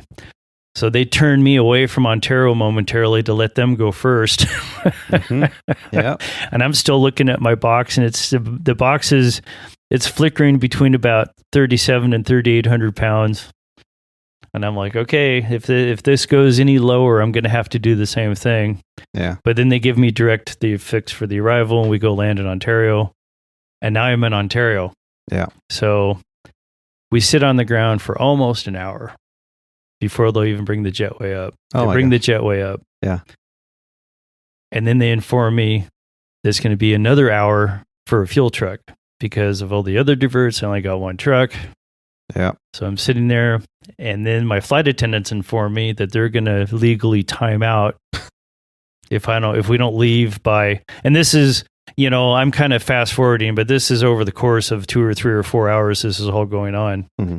And so we finally, okay, let's go. Da, da, da. So we get a clearance, and we button up the jet, we push back. And I realized that we have not even loaded our navigational computer, let alone done a preparation checklist, let alone done a before start checklist, let alone. And you just realize that I was sitting there feeling like I already had about 3 beers. You're that tired. I'm that tired. Yeah. So I literally told the tug driver, because he was still hooked up to the airplane, I go, hey, pull it back onto the jet. I'm done. Up to the jetway. I'm done flying. I'm done. You know, and that's how that trip went. You know, so. You know, but you had all these obstacles. For those who say, well, don't you pilots just push the automatic pilot buttons and read a paper and drink coffee all day long and sit there and just monitor computer systems? Doesn't the airplane land itself? I mean, no. And no. This is the kind of stuff Tony that drinks coffee all day long. But anyway, well, I have to, otherwise I'm. So I'd have had an IV of Starbucks. I just carried around on an extension with wheels. I would. This is the kind of stuff that we deal with every single day. Some days are a cakewalk. They're pleasurable. They're boring. Nothing happens. And other days, this is what we deal with. It's a shit show. Yeah, it really is. And we're managing these micro disasters, and we make sure that they don't turn into a real disaster. So we're taking care of all these situations. We're making all these choice decisions, and you made a fantastic choice. You said, you know what? I'm not making sound decisions. I'm tired. Look at what I've missed. We are not going to continue. Right. And you did something that a lot of people hesitate with. You got pulled back to the gate and said, I'm done, which was the right thing to do. Because when you work from the hearing backwards, why did you continue after you realized you made all, And I enjoyed you telling me that. I do appreciate you sharing that with us as well. But that wasn't the only trip. Oh, God. That you... So the next trip... tell me about this is literally... I'm not even kidding, folks. The next trip after this one. So we wind up in Atlanta one point in the middle of call it the middle of a 2 days. Where our trip's going to be Atlanta, Dallas, Ontario. And we should be done. That's our trip. So take off out of Atlanta. There's a lot of weather north of Dallas, but it's all north of Dallas. And I even queried the dispatcher again. And he goes, yeah, don't worry about it. It's going to stay north of Dallas. Don't worry about it. And I have reasonable fuel. I got a Houston alternate, which, I've got a lot of fuel. So as we approach Dallas, the storms aren't north of Dallas. The storms are in Dallas. Right over the top. Stand by for holding. It's like I'm getting pretty good at this. So we start into holding. We hold for about 40, 45 minutes. Wow. Start bringing us in. And we're pointed right at this. Our weather radar shows green, red, yellow. Red's bad. Yellow's don't want to go in there anyway. And green, depending on the airplane, is either going to be light chop or you probably shouldn't go in there. So air traffic control has us heading towards this yellow area. I start seeing red just in the kind of speckling in the middle of it, So I asked the guy for a little turn and he goes, well, I can give you a turn for about 4 or 5 miles and I got to turn you back to keep you in line with the other jets and the guy coming in behind you. So we do that and the ride's not bad. I will say the ride's not bad. It's moderate to heavy rain, but the ride's not bad. But sure enough, just all of a sudden, just kablooey, we get hit by lightning. Just like that, And so you're like, okay, well, it's one more thing I got to tell them. We go in and land, so that happens. Have to change planes. Go to change planes. As we're sitting on the ground too in Dallas, I should point out, the plane that we were supposed to fly wound up diverting also. So we're waiting for a plane that diverted. So now we're adding hours. We're adding hours to our departure time. The plane finally shows up. It's got a deferred air bleed off of the AP, which is what we use to start the engines. We use air to start the engines. And get everybody loaded. And again, this is an hour or 2 or 3 going by while all this is happening, but we get everybody loaded up. We have a procedure that we use when we call it an external air start. So we're doing that. Go to start the engine. Nothing happens. Flatline. Nothing happens. So the first thing you go, hey, you guys turned the cart on out there? What's going on? They go, So they monkey with the cart. Try to start the thing again. Won't start. The airplane's not having any. So I asked the guy again. I go, hey, what's up with the car? And he goes, we're looking at it. Just a minute. It's probably already been a half hour. And you got to remember, too, that since I had the auxiliary power unit was available for electricity, the jet bridge has been pulled off. There's no external air in the airplane because you don't need it. And theoretically, we should have just started and left, but now it won't start. Now the plane's getting stuffy. They can't find an air cart. They're going to go find another air cart. Another half hour goes by. The plane's getting stuffier and hotter and stuffier and hotter. I'm getting constant calls from the back. And they can't get the jet started. They can't get the cart started. They can't get all this stuff's going on. They finally get another cart, get it hooked up. This one's for sure working correctly. We go to start the jet. Jet won't start.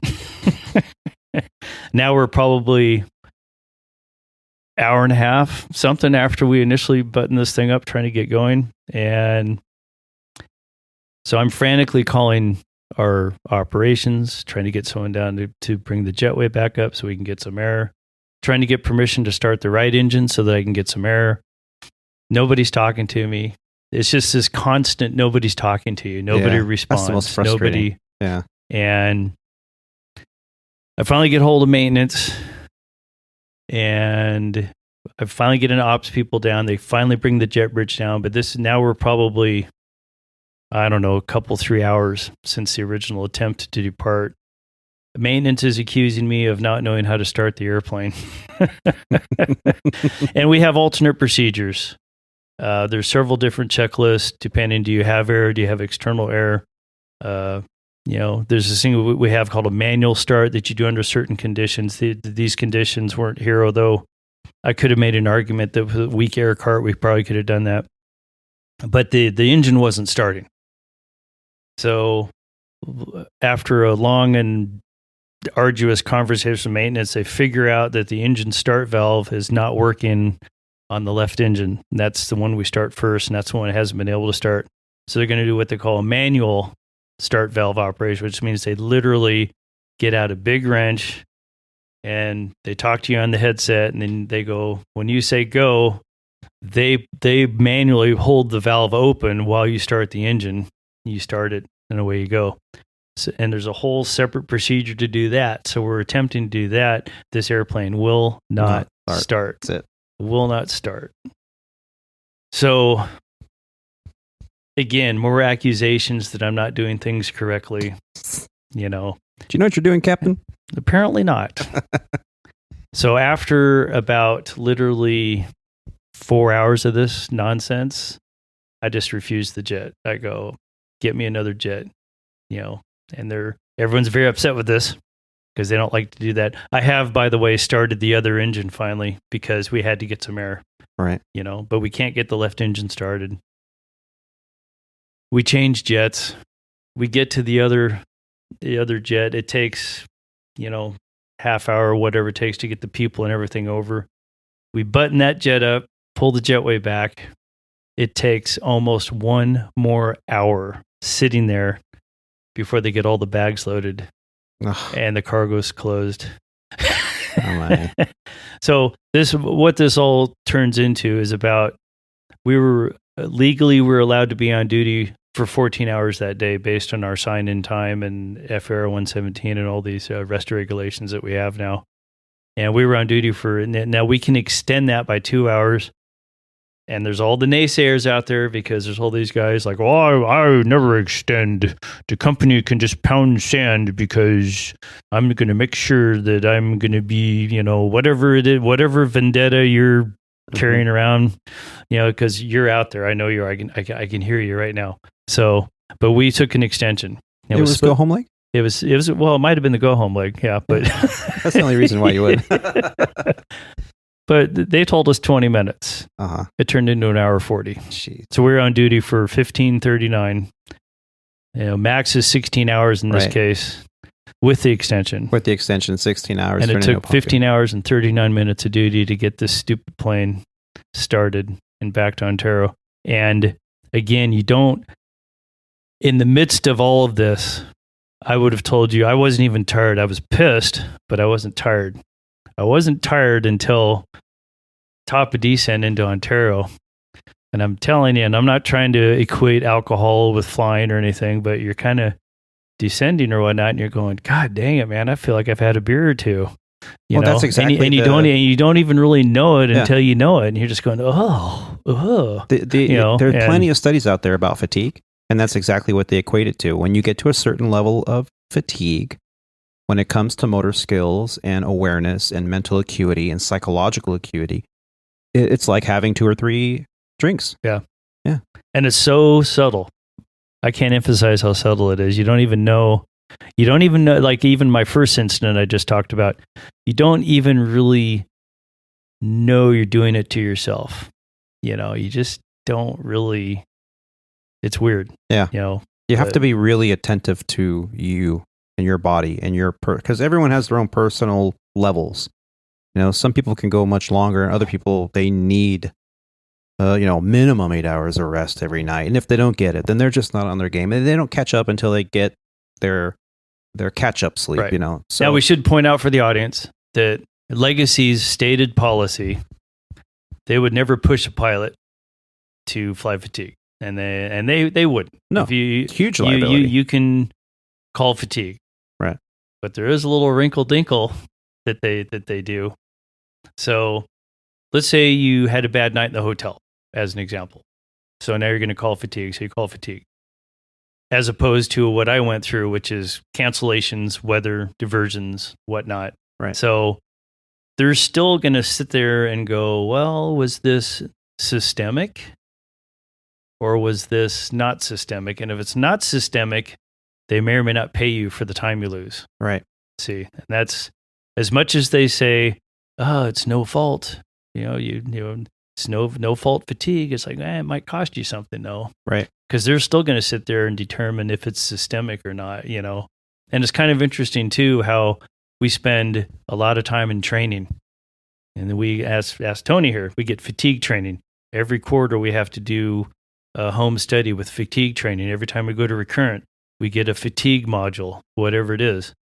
And yet, when you're out there in the trenches, it's like they don't give a shit. It's like all the stuff they teach you, and then they just sit there and go, "Hey, you guys ready? You guys ready? You guys ready? Hey, you know the fatigue thing I said, the da da da da. Yeah, but are you guys ready?" Right, right. They will make sure that you and Roger, actually, on the last podcast we were talking about this on the very last episode, that there are pilots out there. It is the human condition that they will use whatever means necessary to take care of themselves, and they use fatigue sometimes as a weapon against the company because maybe they're trying to extend you and you don't want to extend, and you could do it, but you're like, you know what? Oh, then I'm fatigued then. So there are those instances that play a sour note in terms of management's perspective of pilots calling in fatigue. And that's kind of what I was alluding to earlier. Yeah. Like I can hear people going, "Oh, what did you extend for?" Right. There's that crowd out there that's exactly what you just said. Right. And so I think there's with everything in life, there's a balance. And if you keep your decision making balanced and you go, well, if anybody else was in the situation, would they come up reasonably with the same assessment I've just made upon myself that I'm too tired? And if you kind of go there and you go, well, honestly, top of descent, you're on final, and you're feeling like you've had a couple of drinks, even though you haven't, because you're tired. And now you have an engine fire. Are you going to perform your duty to get everybody on the ground safely and efficiently and to the top of your game? And the answer is, if the answer is no, then you got to make that assessment way back when you're still on the ground at your departure destination to go, okay, worst case scenario, will I make it through? Right. And if the answer is no, then unfortunately, I'm not trying to be an advocate to call it fatigue here. But what I am trying to say is know your limits, because liability is what runs the world, this company, and they want to protect themselves from that. But it's very difficult, I think, I'll say it's very difficult for most pilots, not all of them, but most of us have extreme sympathy for what a delayed or canceled flight does to our passengers. Yeah, we're doers. We get stuff done. And we're doers. Occasionally, I'm guilty of it myself, where you just, you might be kind of pushing yourself a little because I don't want to, I don't want to cancel the flight, or I don't want to, and, I don't want to say that I'm certainly not a mission hacker, but we do have those guys out there. And yeah, like I said, it's a balance, and we have to weigh that balance to make sure that we're operating safely, not just for ourselves, but for the people that we travel with and the company and our employees and everyone else. Now, thank you for sharing those stories. I think there's a lot to be learned from them, which is why I've asked you again to come on and share your story with us. Thank you so much. I appreciate it. The next segment I just wanted to dive into is some Q&A. With all your experience and all your history in aviation, you have some insight that is going to be very valuable, especially for those just starting out in this industry. One of those things is, just you're dealing with a crowd of a new generation of pilot coming through now. You started out at a different time. The captain was always right. Rule number 1. Rule number 2, when the captain makes a mistake, see rule number 1. That was it. Don't touch any buttons. Everything on this side of the cockpit's mine. You're going to touch anything else? Ask me first. These were the attitudes of the day. Times have changed for the better. But with that comes a new generation of pilots that aren't quizzed on how many fan blades are on the motor. What's the internal turbine temperature during an APU start at 37,000 feet? Yeah, all these obscure questions that your check airman or your sim checking events would try to pull out of you out of these orals. Did you study? Do you know your airplane? That's what they're asking. Those days are gone. Now it's a kindler, gentler. Not just with legacy airlines, but with all of them, even the regionals. They just want to make sure, can you do the procedures? Do you know what to do? Is your muscle memory there so that in the event you have something like a V1 cut with an airplane full of people, full of fuel, are you going to know what to do? This is what they're really focused on. They don't really care if you can build the airplane anymore. But with that said, there's some pros and cons. Do you think the next generation of pilot, the new hires per se, that you've been flying with that are coming through the civilian ranks, do you see them with some pros and cons in terms of what they offer in the industry versus old school mentality of new hires that were coming through and they had to basically build the airplane? Well, I think I would have to say, when you just said that, the pros for some of the newer folks that I've flown with, as most of us are probably aware, we've gone very electronic. Our documents are all on iPads. Everything's in the cloud. A lot of the newer pilots are very adept at the iPad. They're very adept at, the software. Even the computer entries in the airplane, they're actually quite good at. So I'd have to say that's probably one of their strengths is in that realm, They're good with the magenta. Exactly. And that's not a bad thing. But like some of the more astute FOs I'll fly with, I'll go, hey, why don't you turn off the auto thrust?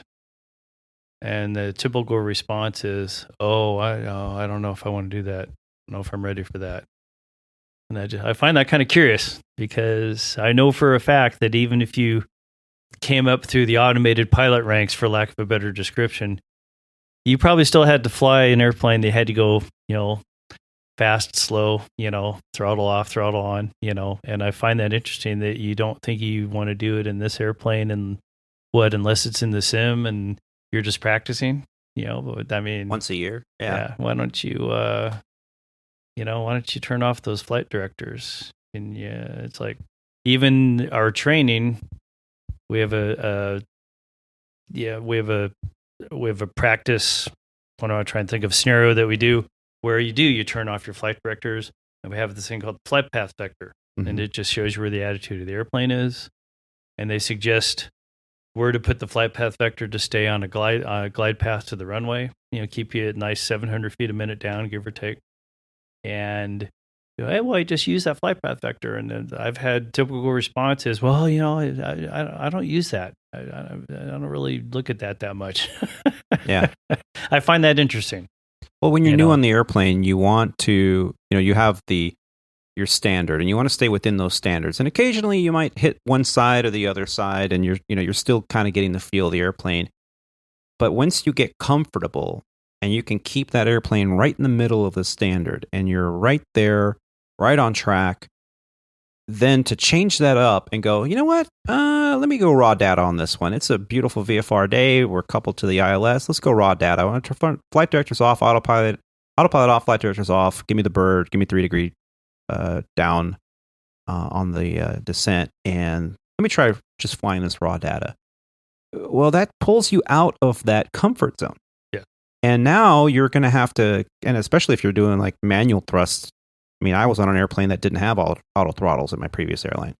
So that was me 24/7. So now to come onto the Airbus and request that, go, hey, by the way, and you hopefully briefed it for your other pilot and go, yeah, this is what I plan on doing. If the weather's good, I might turn off okay, fine. At least they're prepared. It's interesting you say that because I had a guy get very upset with me one time.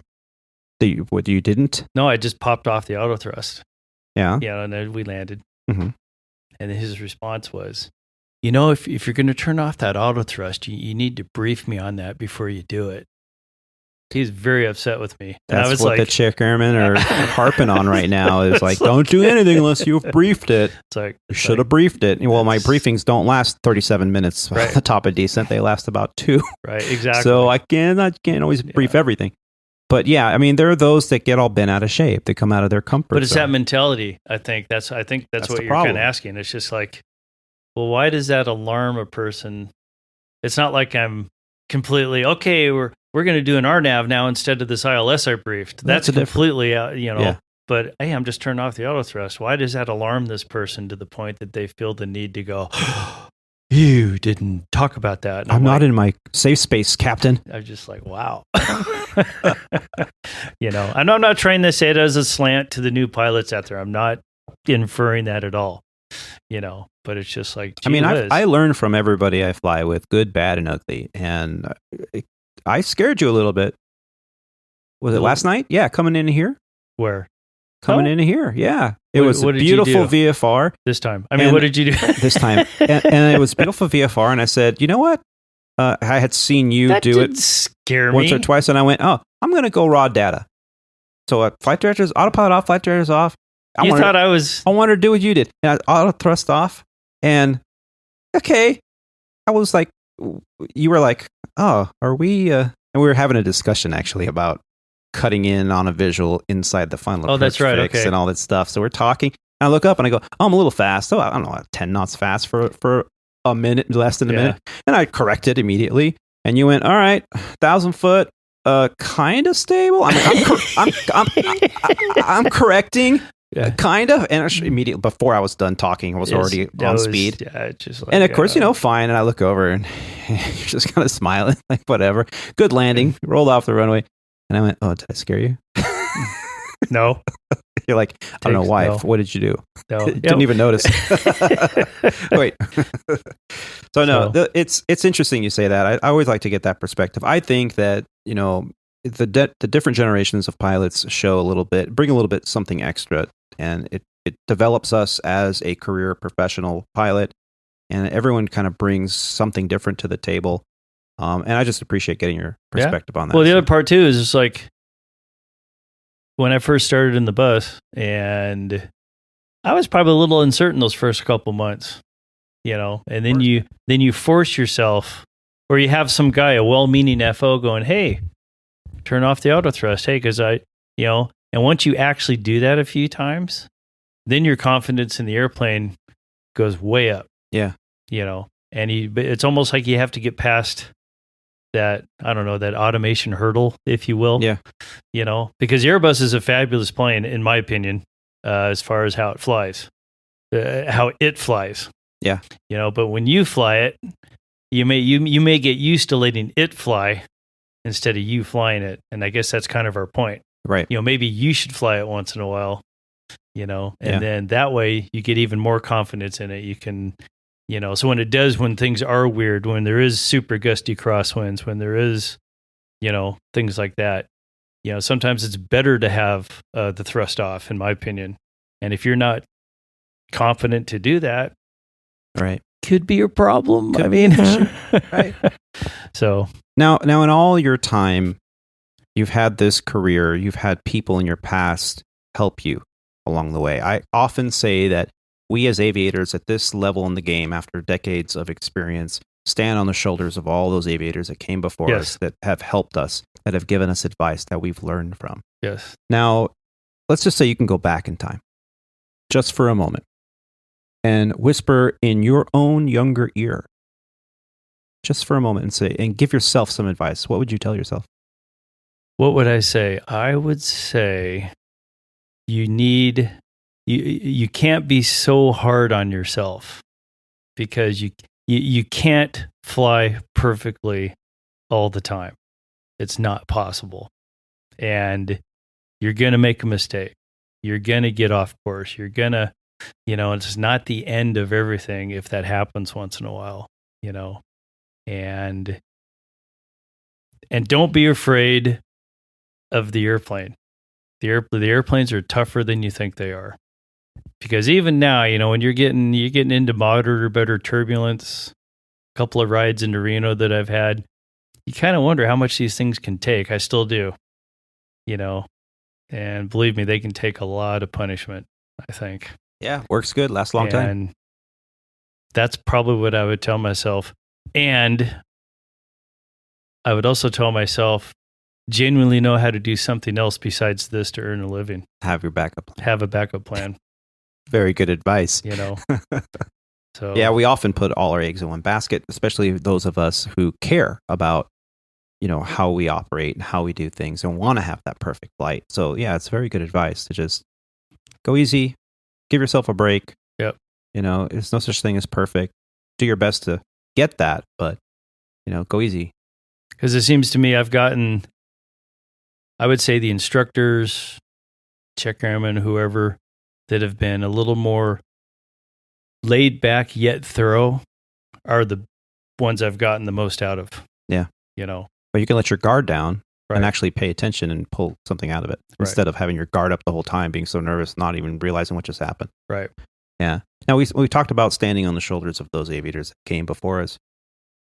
Think back to a person in your life that had the biggest impact on your personal career. Who would that person be, and what would you tell them? That's one of those, that's an intense question. Believe it or not, it'd be my brother, because, and I'm almost estranged from my brother, as weird as this sounds, but I simply wouldn't be a pilot if he hadn't made me go get that intro flight. I simply wouldn't be an airline pilot. I would be doing something else. Yeah. I don't know. It sounds weird to say. And he's not even an aviation guy. Well, he worked for Boeing Computer Services, but he wasn't like, a pilot or anything like that. And I don't know. As far as my career went, I simply wouldn't be a pilot if it wasn't for him. What do you think he saw with aviation for you that had him suggest that to you? I think, well, like I said, I was this mopey, unmotivated teenager, and in my heart at that point, I genuinely wanted to be an accountant. But I think I wanted to be an accountant because that was going to be safe. I was pretty good at it, at least at that point. And you're always going to have a job, and the flying thing was probably, I don't know why he thought that I should go try to fly airplanes or something. I'm not even 100% sure he meant that as a career, but I think he just saw that I needed to get maybe down a different path somehow. Be more challenged, maybe? Maybe. Get out of your box a little bit. Yeah. Because I'm not one of these maniac pilots. I'm not saying that pilots are maniacs, but, some guys I think can ride along, and we have predictions of severe turbulence. I get a little nervous and I try to avoid it. And some guys I feel like, whatever. I don't think they even think about it. I think they don't even think about it. Yeah, just what's the worst that can happen? And I'm all like, there's 190 people back here that might, so I don't know. It's, I still say that I'm kind of a reluctant pilot, as weird as that sounds, Yeah. But reminds me of the old adage: there are old pilots and bold pilots, but there are no old bold pilots. That's hopefully mostly true. Yeah. Now, last question before we need to start wrapping it up and getting ready for our delayed departure. A lot of young people are choosing aviation now, especially with these salaries, what they are. Sure. These regional airline pilots are making a killing with their bonuses and their salaries. And according to the statistics, Boeing recently put out a statistic about a month ago indicating that they've revamped their estimation that airlines all over the world are going to be requiring new hire pilots in the thousands until the year 2035. So we got more than a decade ahead of opportunity that basically, if you have your ratings, got a good head on your shoulders, a good attitude, most importantly, you could pretty much write your ticket.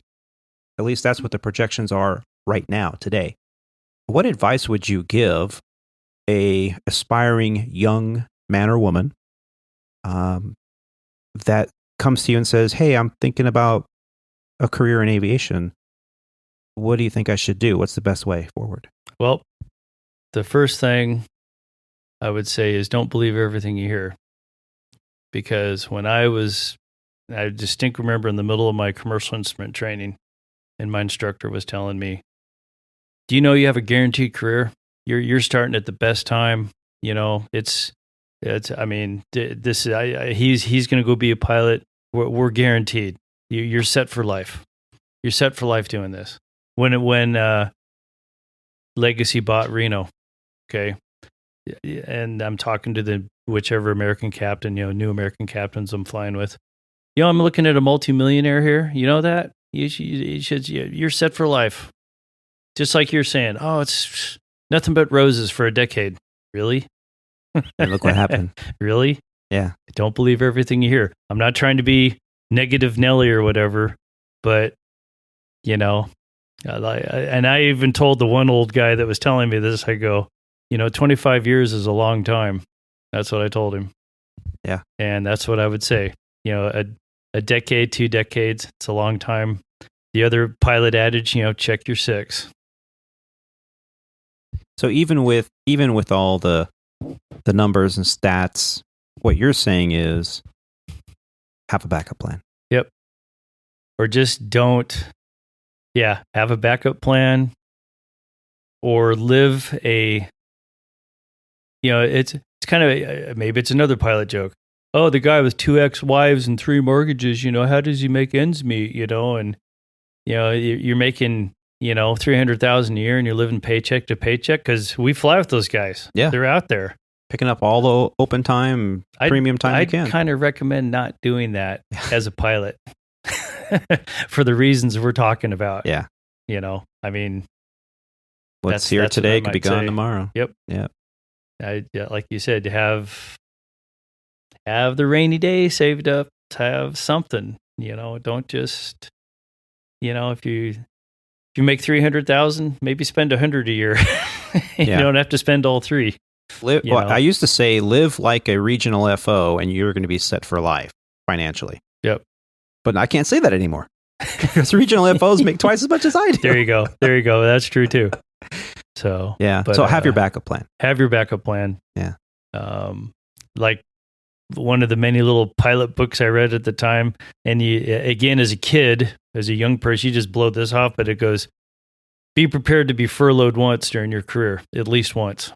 Yeah. And I read that, I mentally went, whatever.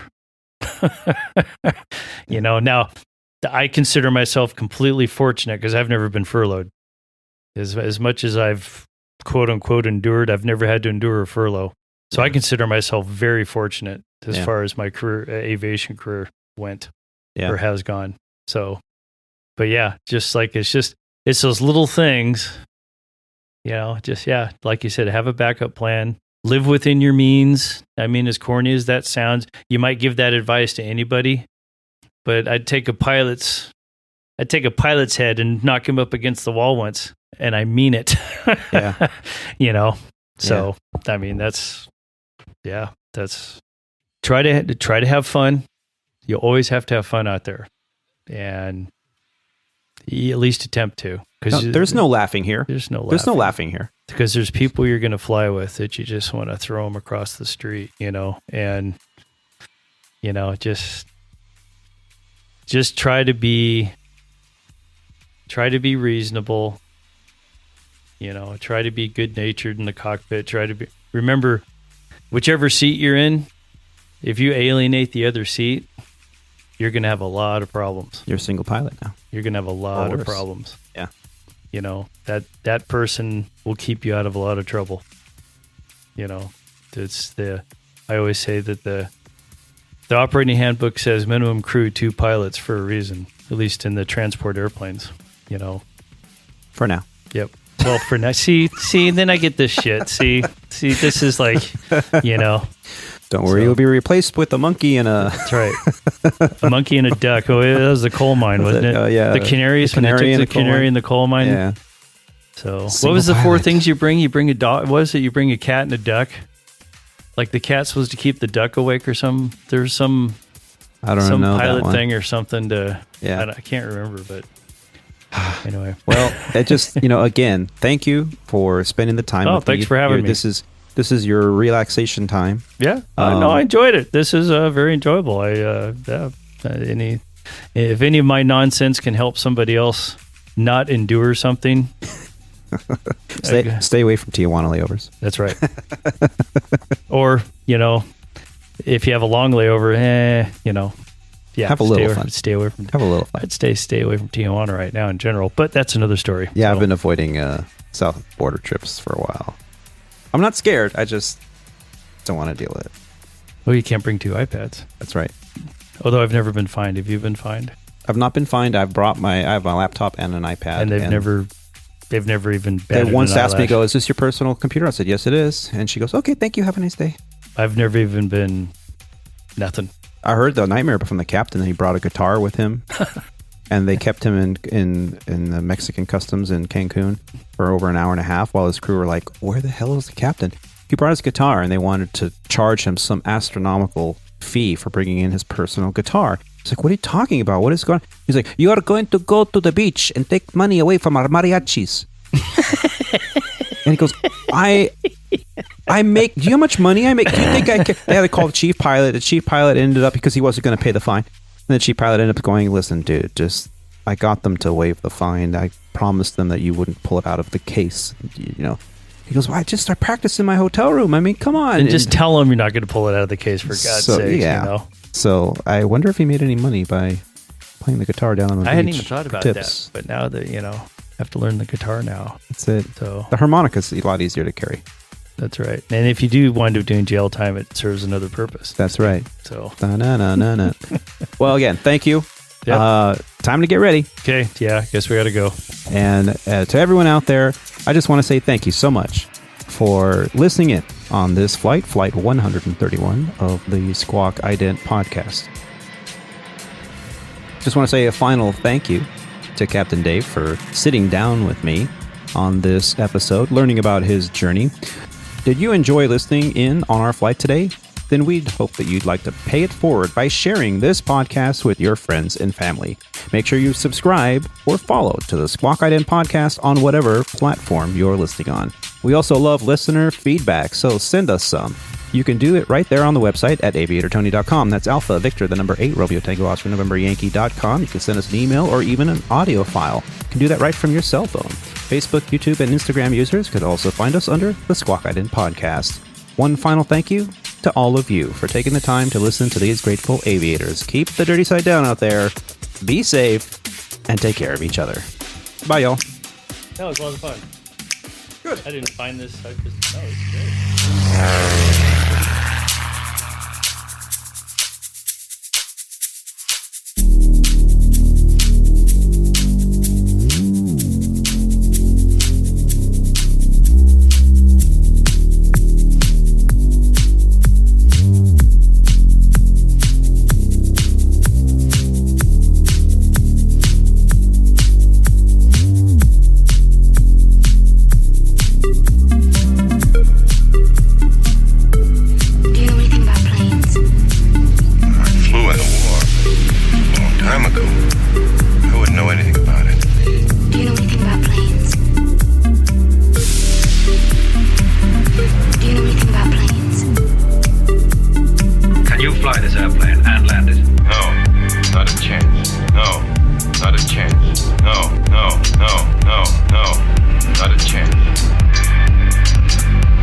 land?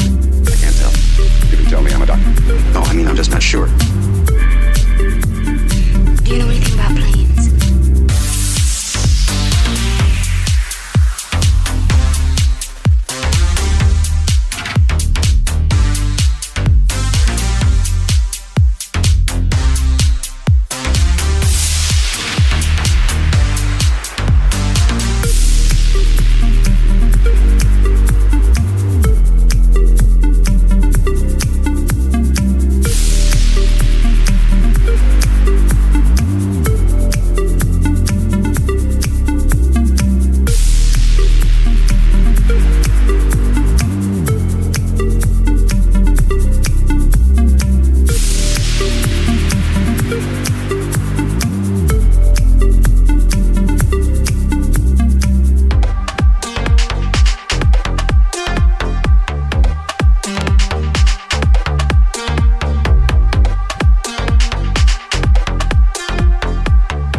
This plane and landed? It's an entirely different kind of flying.